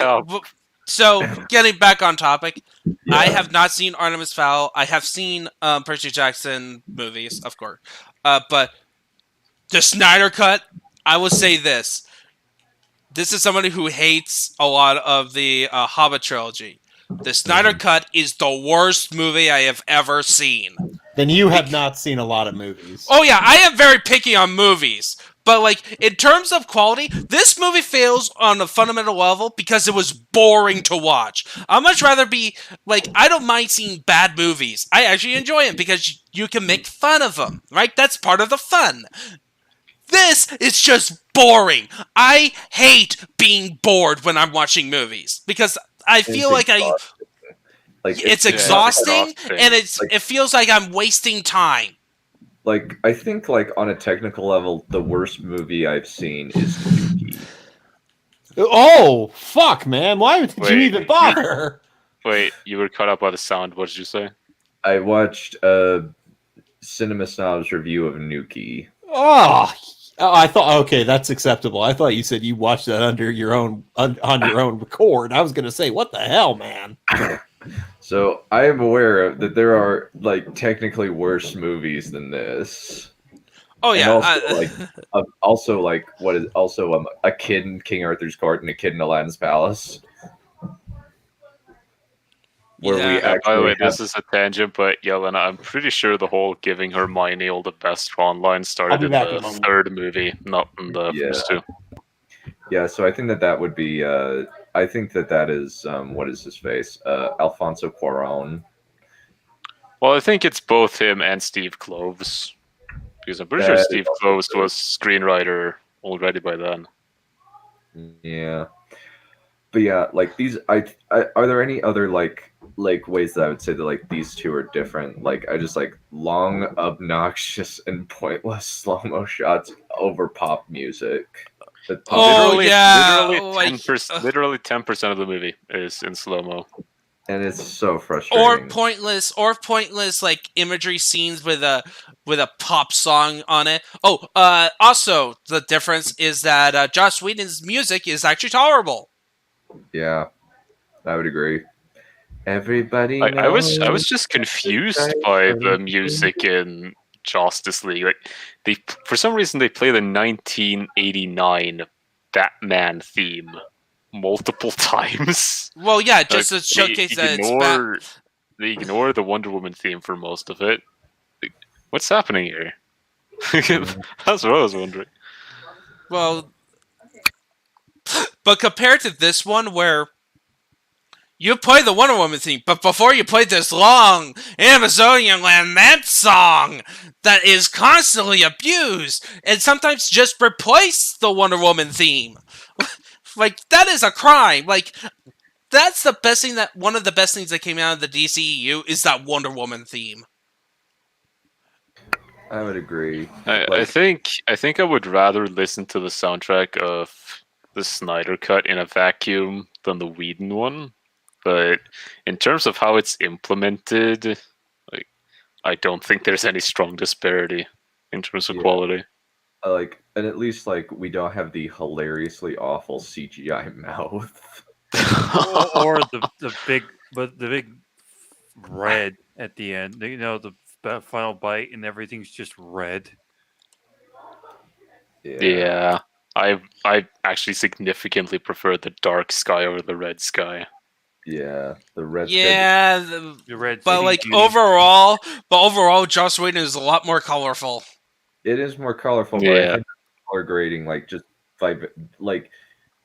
Zack Snyder shot his movie in a way that his specific kind of color grading works better with the costuming. The costuming with the Joss Whedon lighting looks really weird. Like the color grading is really it does. Like with like the aesthetic of Zack Snyder and like his particular color palette, it looks strange. Like it looks goofy. It kind of does. I think partially because like Joss Whedon is just like, why are you bringing me in on this? We are two antithetical people. What this? I don't know. I'm not going to be able to do this. This is insane. And he even puts a thing in there of this hobo man with a sign saying, "I tried." Real frame of the movie, too. I think the real thing to do here in this case would have been to just say, "Fuck it, this is what you get." Yeah, Frankenstein's monster, where like bits and pieces are Joss Whedon and most of it's Snyder, but it would still like feel like, oh my gosh, this is horrible tonal whiplash. Don't forget Fat Man. He replaces Batman sometimes. Oh yeah, the reshoots are very, very obvious in a lot of places. Oh, yeah, like all of the all of the Superman scenes where you see him with his CGI mouth, that's clearly Joss Whedon, because apparently it cost $4.5 million to shave a mustache. Yeah, it was under contract with, I'm pretty sure it's Paramount for Mission Impossible Fallout, which is a so much better movie than either of these two. Oh yeah, all the Mission Impossible movies, even the crappy second one, are better than this. Oh yeah. Basically, like this is kind of just my statement. They're the same bad movie. It's just that one is longer, and one is more torturous to watch. Yeah, it's like do you guys know who Phil Mento is? Yes. So he did a community poll asking everyone, what do you think the Snyder Cut is going to be? Better than Justice League, worse than Justice League, like a completely different movie, or just the same except longer and more square? Yeah. And people were actually there was actually a surprising amount of people who said pretty much the same except longer. Mm-hmm. It kind of was. Let me pull up since I think that like 57% said that the Snyder Cut was worth the wait on another poll. No, I'd rather spend money elsewhere. Yeah. Oh, this is probably something that I should have brought up earlier, but I kind of want to go on a mini rant about Zack Snyder's design aesthetics. Like, what is it with him? Like, he does all of his costumes have all this like texturing and detail and armoring and plating over it. So there's so much detail. Then he drowns it out in dull, drab, gray, and black color. So like, it's simultaneously visually overwhelming with too much visual noise, but at the same time you can't appreciate the detail because it's just overlaid with really shitty color palettes and extremely weak lighting. Do you know how weird it is now to watch like the Superman animated series or the Batman animated series given the costumes? Because now I'm so used to them being so detailed, having all of these little armor plating, bolts in them and everything. And then you look at the Batman animated series and you kind of realize he's just wearing cloth. He doesn't even have armor under it. Yeah. Honestly, I prefer it that way. I just find it interesting. It's not like visual overload. I think that, at like, the same time as being so profoundly boring. I think that the Dark Knight or Batman Begins suit are pretty good. Well, the Batman Begins suit, I actually prefer the Batman Begins suit just in terms of how it looks. He has a different suit in the Dark Knight and the Dark Knight Rises. Yeah, I think like one part was like they allowed like Christian Bale to move his head because they like made like a less like so like because like the cowl was like one piece and didn't allow him to turn his head. I'm pretty sure they made a comment about that in The Dark Knight. Yeah. It was very meta of them. But well, to be fair, I do think that there was a bit of a trade-off to the new suit in terms of how it looks in terms of aesthetic appreciation. Mm-hmm. He looks smaller in it, essentially. Yes, that is definitely true. He looks like slimmed down. It's very much the difference between the Black Panther suit in Civil War versus Black Panther in his own movie. Yeah, like what was it with that? Because I always felt like T'Challa looked smaller in Black Panther than he did in Civil War, and I can't quite put my finger on why. Well, one, because it's completely CGI.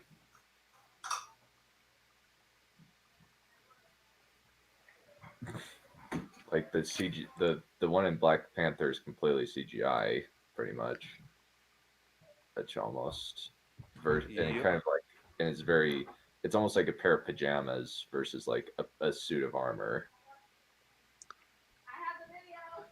Gotta say, I prefer the Civil War getup.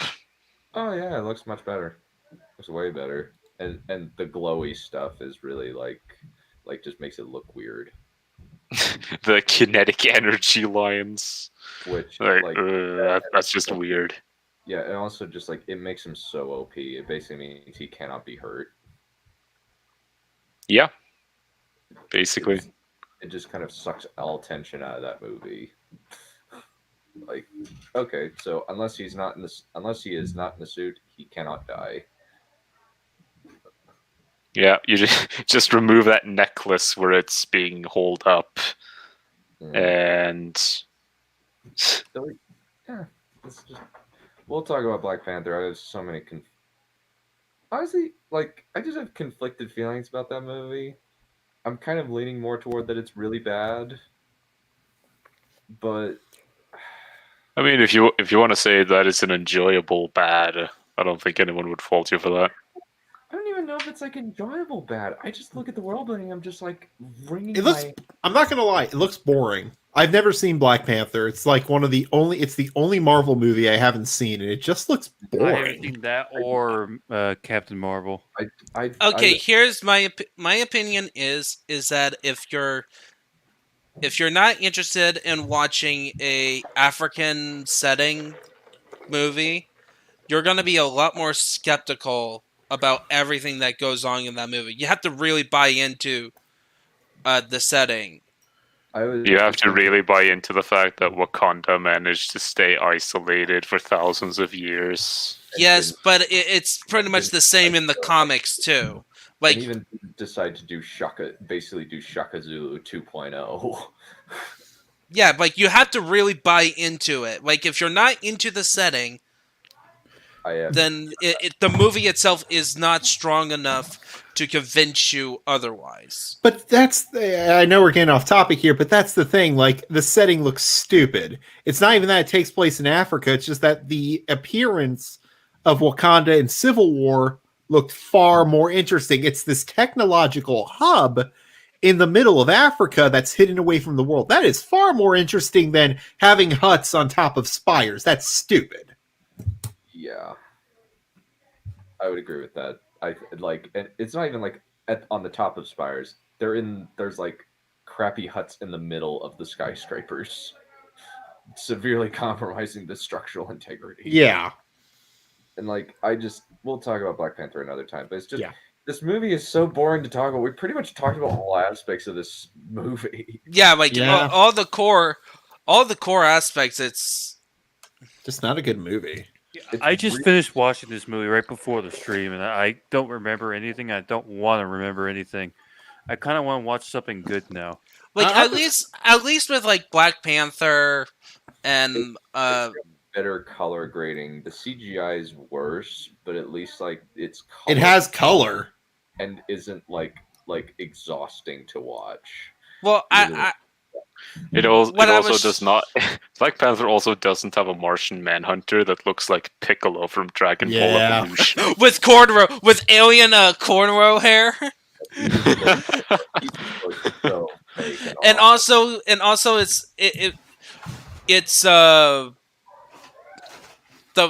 does like Black Panther doesn't have a character that could have solved the movie that's shown in the movie.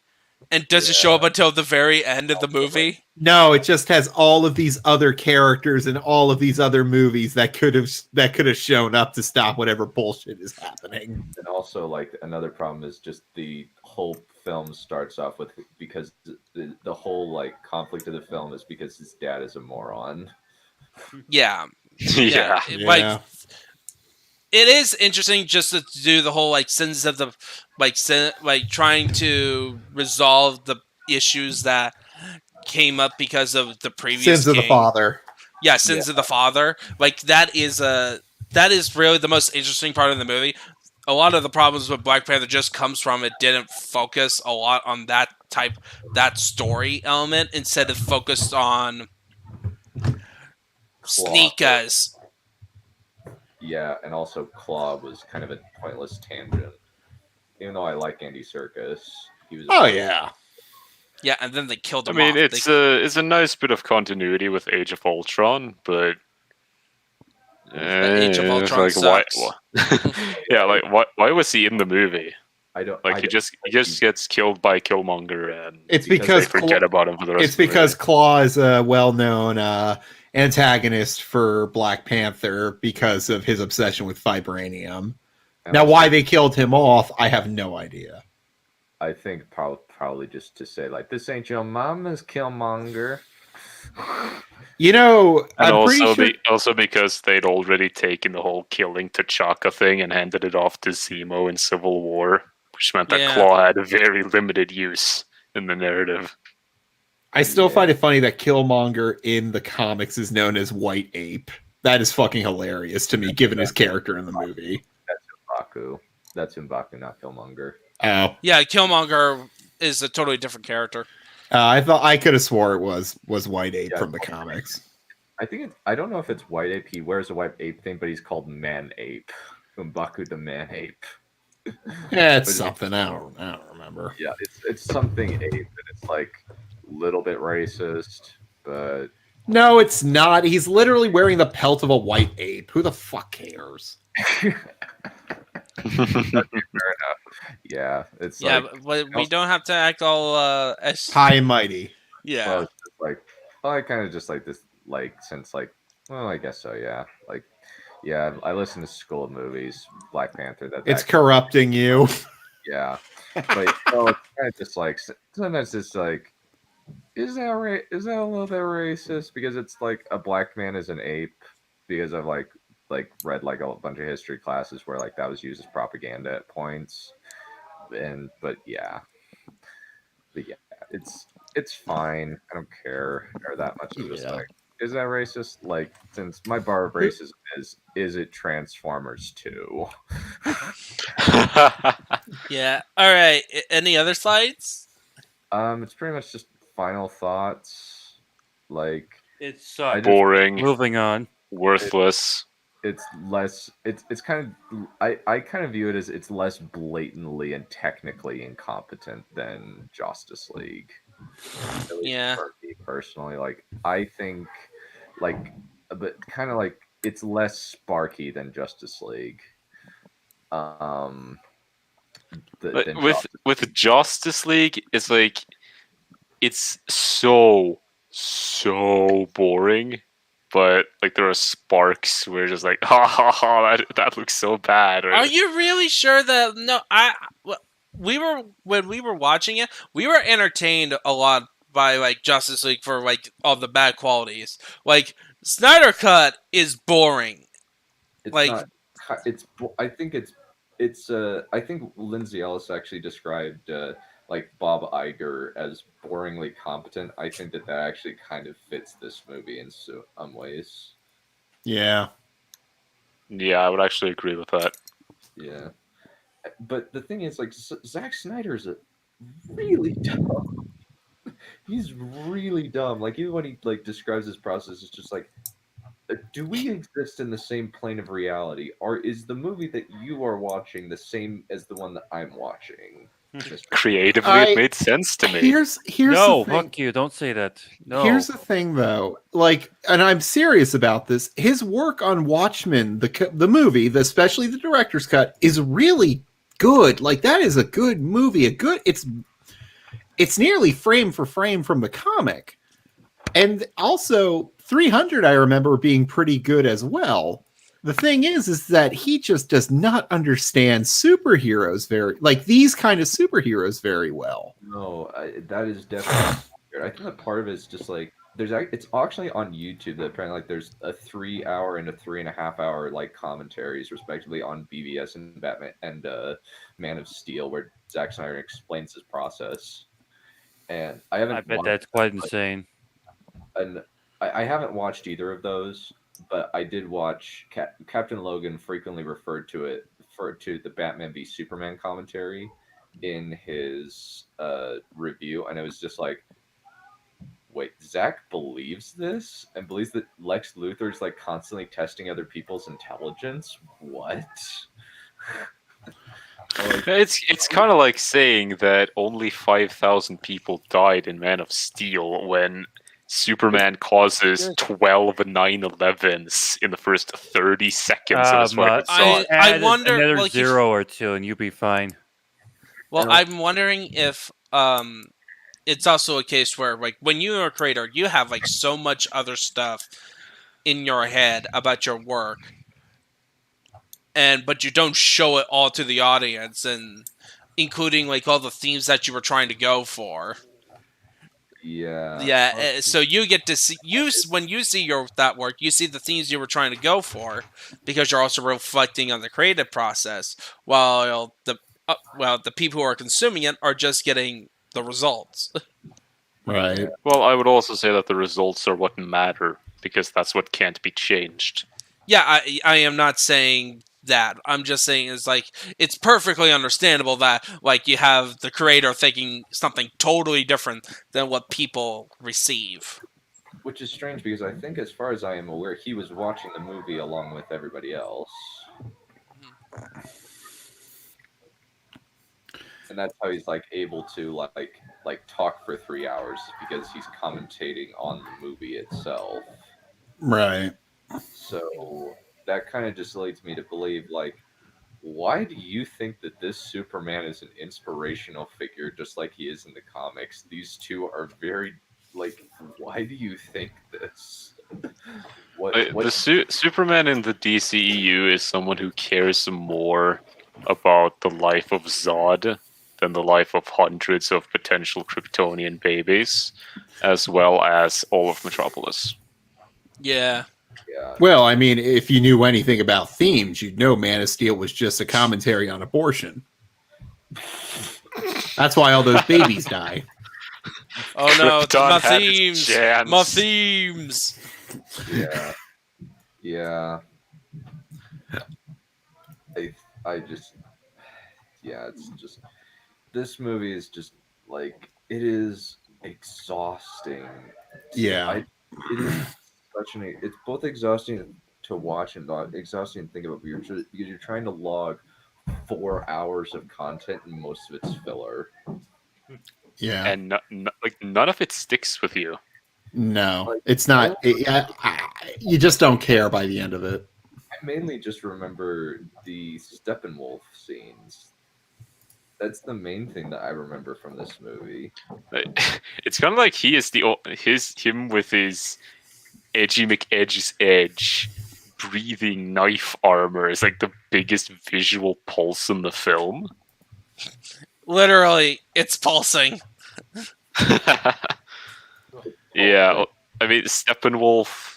Sorry, Darkseid does basically nothing throughout the whole movie. The way he looks is not memorable.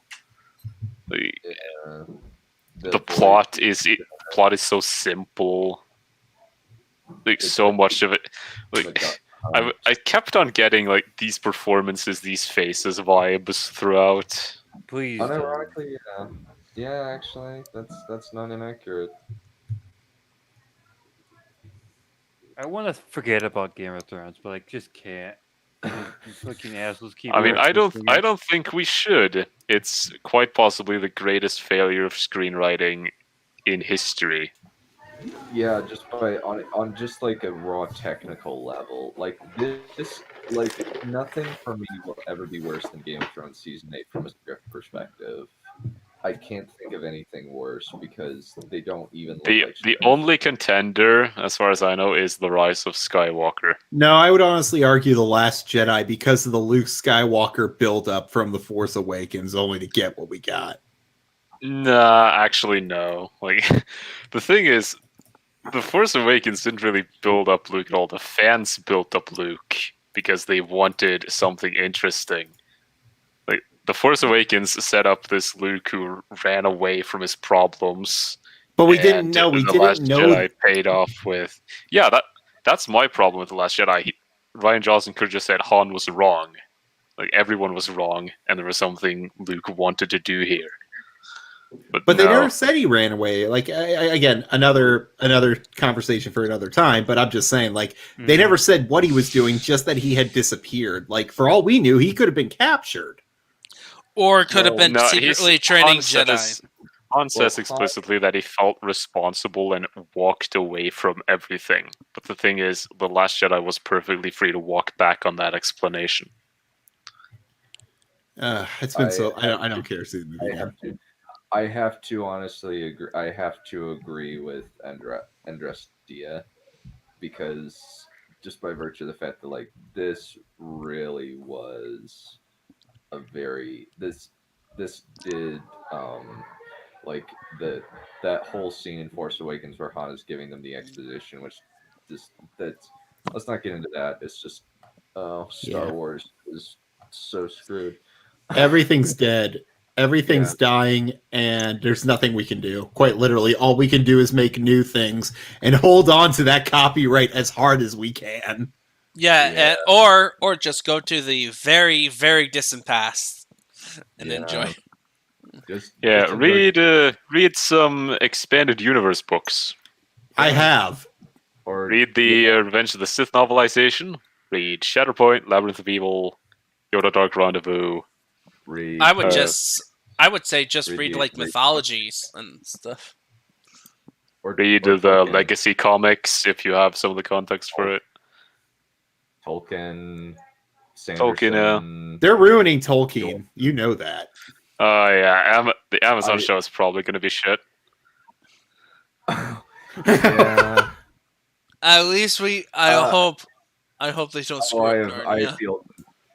I feel nothing but pity for Doctor Who fans after what I've the Timeless Children. Yeah, I have nothing but sympathy for you people. I just like that. Just seems like it would be like heartbreaking and horrible. Yeah. I have Dune on my bookshelf, but I haven't read it. Should I? Yes. Yeah, I've heard nothing but good things about Dune. I like if you're looking for like modern stuff, Joe Abercrombie's really good. Or yeah, you've recommended him to me before. Brendan Sanderson's really good. There's also Evan Winter. Evan Winter is really creative. Like that is such a Rage of Dragons is one of the most unique fantasy books because it's basically Bronze Age Egypt in a fantasy book. Huh. Yeah, I got some Neil Gaiman stuff too that I'm planning to get into. Oh yeah, I love Neil Gaiman. Stardust is one of my favorite books and one of my favorite movies. And Good Omens is flawless. I am both book and TV show are really, really good. I gotta pick up Good Omens. I've been wanting to read that one. I'm going to read American Gods eventually, and then I'll probably do Good Omens and the Sandman graphic novel is something that I'm hoping to get into. It is Good Omens is so funny. Like, and the audiobook is excellent because the audiobook also reads the footnotes, and the footnotes are so funny. Yeah.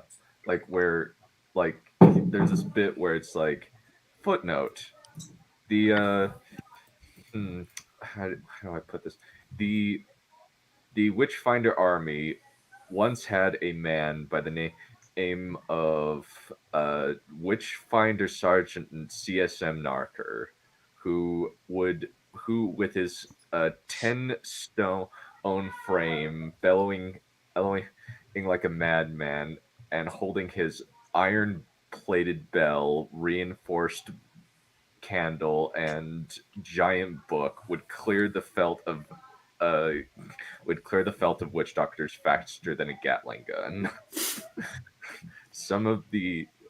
One chronicler wrote, some of the natives believe him to be a kind of god. It is either a very brave or very foolish witch doctor who will stand up to CSM Narker when he's bearing down on him. I would rather have this man on my side than a battalion of Gurkhas. It's a little funny, just funny asides like that. It's just really great. I love it. But anyway, that's pretty much our final thoughts. We've lost 9 people to go elsewhere, which is kind of unfortunate. I mean, but we're talking about the Snyder's Cut, so let's Yeah, expect it. and our discussion is mostly over at this point. Pretty much. Quite literally, go do anything else. We gave you a whole bunch of freaking ideas. Yeah. Yeah. Just go watch other content. You don't need to watch the Snyder Cut. Go watch the animated movies. Seriously, just go watch that if you need to get your DC fix. Well, I said that we lost 9 people. We still have 5 in the chat. We had like 15, and I understand nothing. I don't know how else to describe it. So, like, I have the whole plot summary right here. Batman finds Aquaman. He says, "Saw it off." Steppenwolf grabs the mother box from the Amazons and Atlanteans. Diana finds the super secret Temple of Exposition. She then shares this information within the super secret Temple of Exposition with Batfleck. We have rushed, half-arsed introduction to Cybum, Flashbart, and Aquachad. We have a first fight with Steppenwolf where they rescue the hostages from that particular thing. They realize they're outgunned and decide to play Dr. Frankenstein with Superman's corpse. They went grave robbing. Yeah. Again. And then Superman gets resurrected and he goes nuts for a little bit because frickin'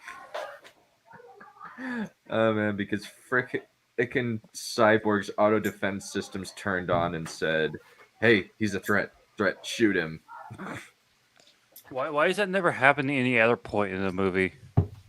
Plot contrivance. Moving on. Okay. Yeah, and then Lois comes in after Martian therapist from Blacklist helps her get out of her funk. Then Super Bum's dad is killed by... Oh, I didn't know you were illiterate. Oh dear. That's why I'm reading it out for you. How do you use the internet then? Yeah. She guesses. She's kidding. Well, she's a mom. She just bumps around on the keyboard. Hopefully something works. Yeah. Reading is too much work. Yeah. Well, and also just like, this is so simple. Like, I was able to summarize this in like a few paragraphs. It's basically the same as Justice League. So longer, Oh my God. more square, and way less color. And boring. Yeah. I'm almost falling asleep on the stream right now because I finished the movie right before the stream, so I'm like already halfway asleep. Yeah. Yeah, like there's nothing exciting in this movie. Yeah. There's nothing exciting in Justice League either, which is funny because I'm kind of a sucker for team battles because of how many different dynamics you can use. But man, the ones in this were so boring. Yeah, and this, like, honestly, like, it tricks you into thinking about at least it tricked me into thinking about it. Like, I was just constantly thinking, like, man, that cringy bit in Justice League. But I honestly should be comparing it more to, like, stuff like just even Age of Ultron is better than this movie. And it kind of, yeah. Age of Ultron has At least in the Dark Knight Rises, in the climax, you can just say, "Okay, I give up. I'm just gonna laugh as Bane punches a pillar to pieces." Yeah, I just like I watched. I had to take a break halfway through. Which one? Referring to what portion? But I had to take like a break to like watch Survivor because I needed some kind of break halfway through. Like, I couldn't watch it all in once. I had to watch like an episode of Survivor or something. It was really frustrating. It took me and my friends 5 hours to watch it because we had to pause and talk about what we saw. Yeah, How- it was just me, Johan, and some other guys. We got it through because we were just talking the I whole time. enjoy Age of Ultron. We can have a discussion about that some other time, though. Yeah, I'm pretty much beat. As soon as we get upstream, I'm fucking crashing, going to sleep for like the rest of the year. I need to eat. I need to eat. Yeah, I do Yeah. too. I like Age of Ultron. Like I just like all of the DCEU movies. Like Aquaman's fun. Aquaman's the best Star Wars movie we've gotten in a long time. Oh yeah. I would say Aquaman is still the best. I think Khal Drogo's afterlife is pretty great. Yeah, he gets to screw so many hot women. Which is kind of funny. He lives in the ocean now because then there he goes to Dothraki. Yeah. Yep. I really like. I just really hate. I hate this movie. Like the more I talk about it, it's just so. Like, the more I think about it, the more I want to fall asleep. It's less incompetently awful than like a lot of other movies that I've seen, but it's really, really rough. Incompetence is fun. This wasn't fun. It feels like the same way as The Dark Knight Rises, where it has this illusion of quality, when actually everything is stupid. Yeah, pretty much. Yeah. And I hate Dark Knight Rises. I just went on HBO Max. Apparently, that Justice League, the version where Justice is gray, it's already out. The one where the entire color palette is gray. Oh, it is. Yeah. Oh my goodness. Talk about an absolutely pointless re-release. Like the original is so desaturated that it might as well be black and white already. It must have been easy. They had to just turn the color palette to. Is it really that difficult to put a black and white filter over your movie? No. Especially digital. No, you just use ray shade. Like you can literally download reshade for video games and just do that. Just make it black and white. There's just a little thing you tick. And it's black and white. This is also true. Yeah. It is a compression. Yeah, he's very The whole compression of 5 movies. You could conceivably do it. You just have to be very ruthless in what kind of movie you end up making as a result. I am so done with talking about Justice League. Yeah. I am too. I'm done. I am so tired. Yeah, next time. This is mainly just to capitalize on the fact that it was released last week, and I just like I watched it, and I'm just like I need to get this out of my system. I need to vent. Yes, we need to get those. We gotta get those numbers. Yeah. We will go back to Fire Can Kill a Dragon and the Desire system next week. What's for the rest of this week? Nothing. Pretty much nothing. We have the showcase tomorrow. Yeah, the showcase is tomorrow. I might put up a poll in the Discord to ask what you guys would like me to read. Since whether or not you guys want me to continue with Battle of the Seven Sons or read something from another one of my books, I'll put up a poll to see what you guys want. But yeah, this movie is exhausting to watch and to talk about because you have to think about like 4 hours of stretched out when it really only fills up like 2.5, 3 hours, maybe just 2 hours. Yeah. Like, 2 hours. Like it's that whole extra hour that's just so punishing. But yeah, any Q&A for the next 12 minutes? Maybe like we can get some of our energy back, but maybe not. How you guys feeling? I need. Yeah. What even is sleep? Yeah. I'm done. This movie literally killed us. Like, holy shit. Okay, so here's a fun fact. So last night I was hanging out with my friend, one of the people watch it, named Changus. Changus Khan. I think that's his YouTube channel. like he's doing editing streams about it, and then like we were hanging out. I stayed up till 2. I woke up like 5 o'clock this morning because I had a dream, which was a sequel to an earlier dream that for years, and I was so impacted I needed to write it down because I think it's a good story idea. And then I had to go to work like 2 hours later, and I overslept, so I'm only like at 5 hours of sleep. What was the sleep? Oh, Massive. no, wait. Just to tell you, right. I'm exhausted. What? Oh wait, I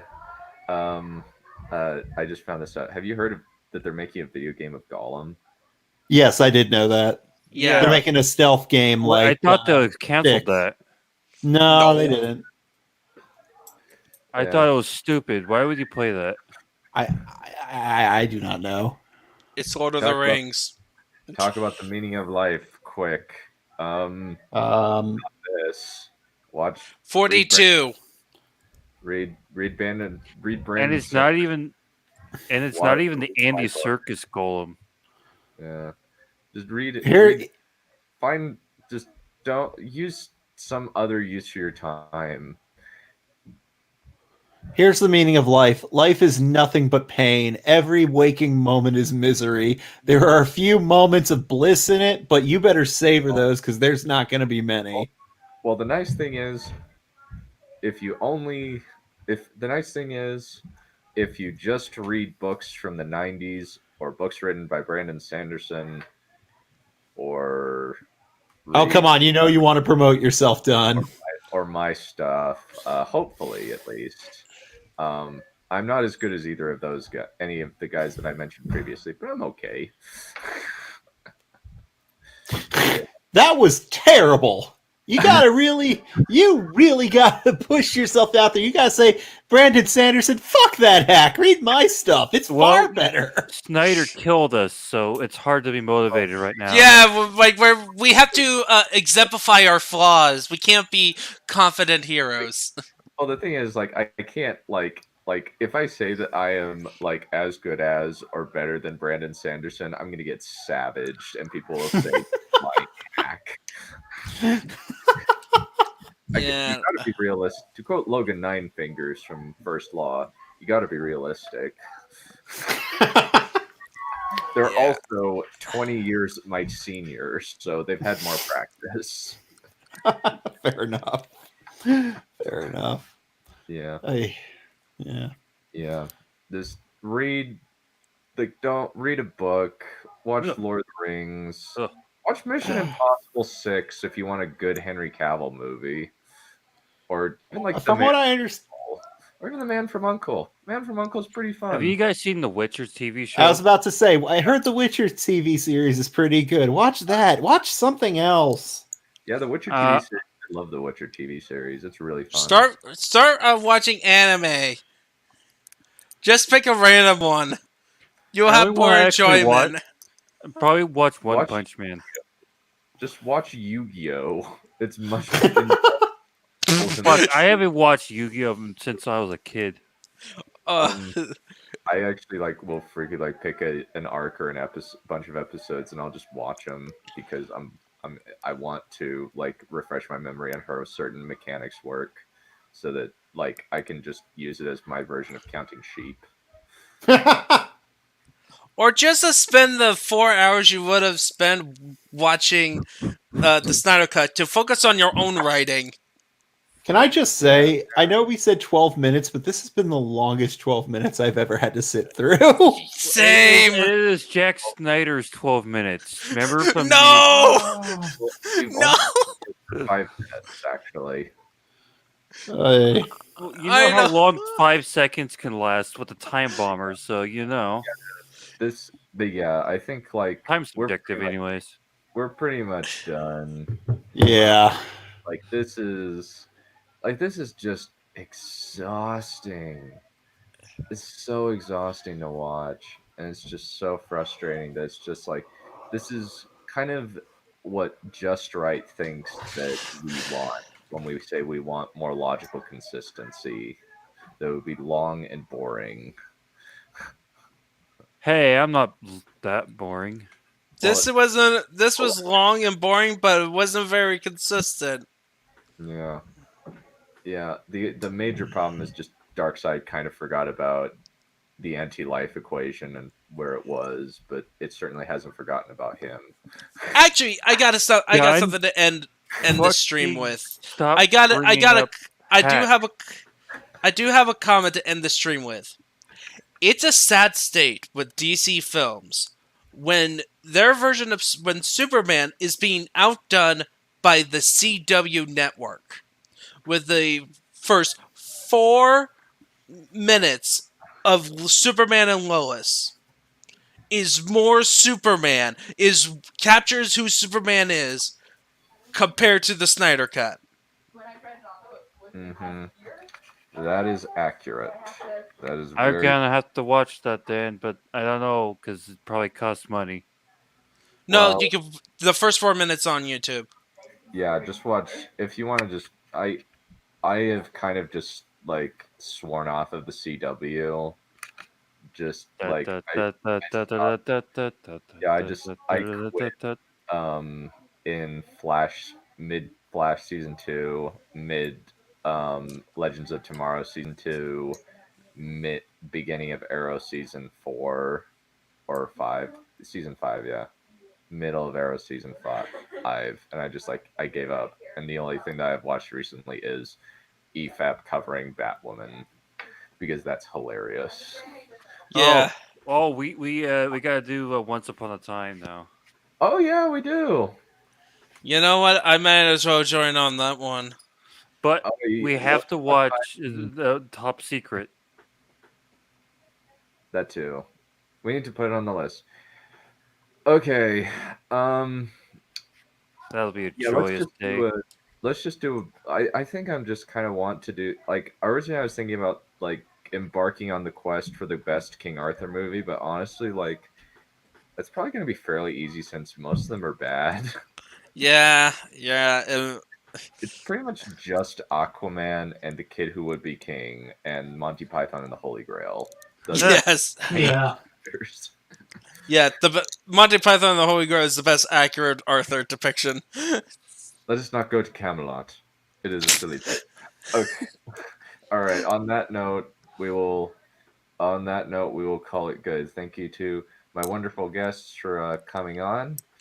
This has been interesting to talk about since it's a weird monstrosity to consider, but it's just so exhausting.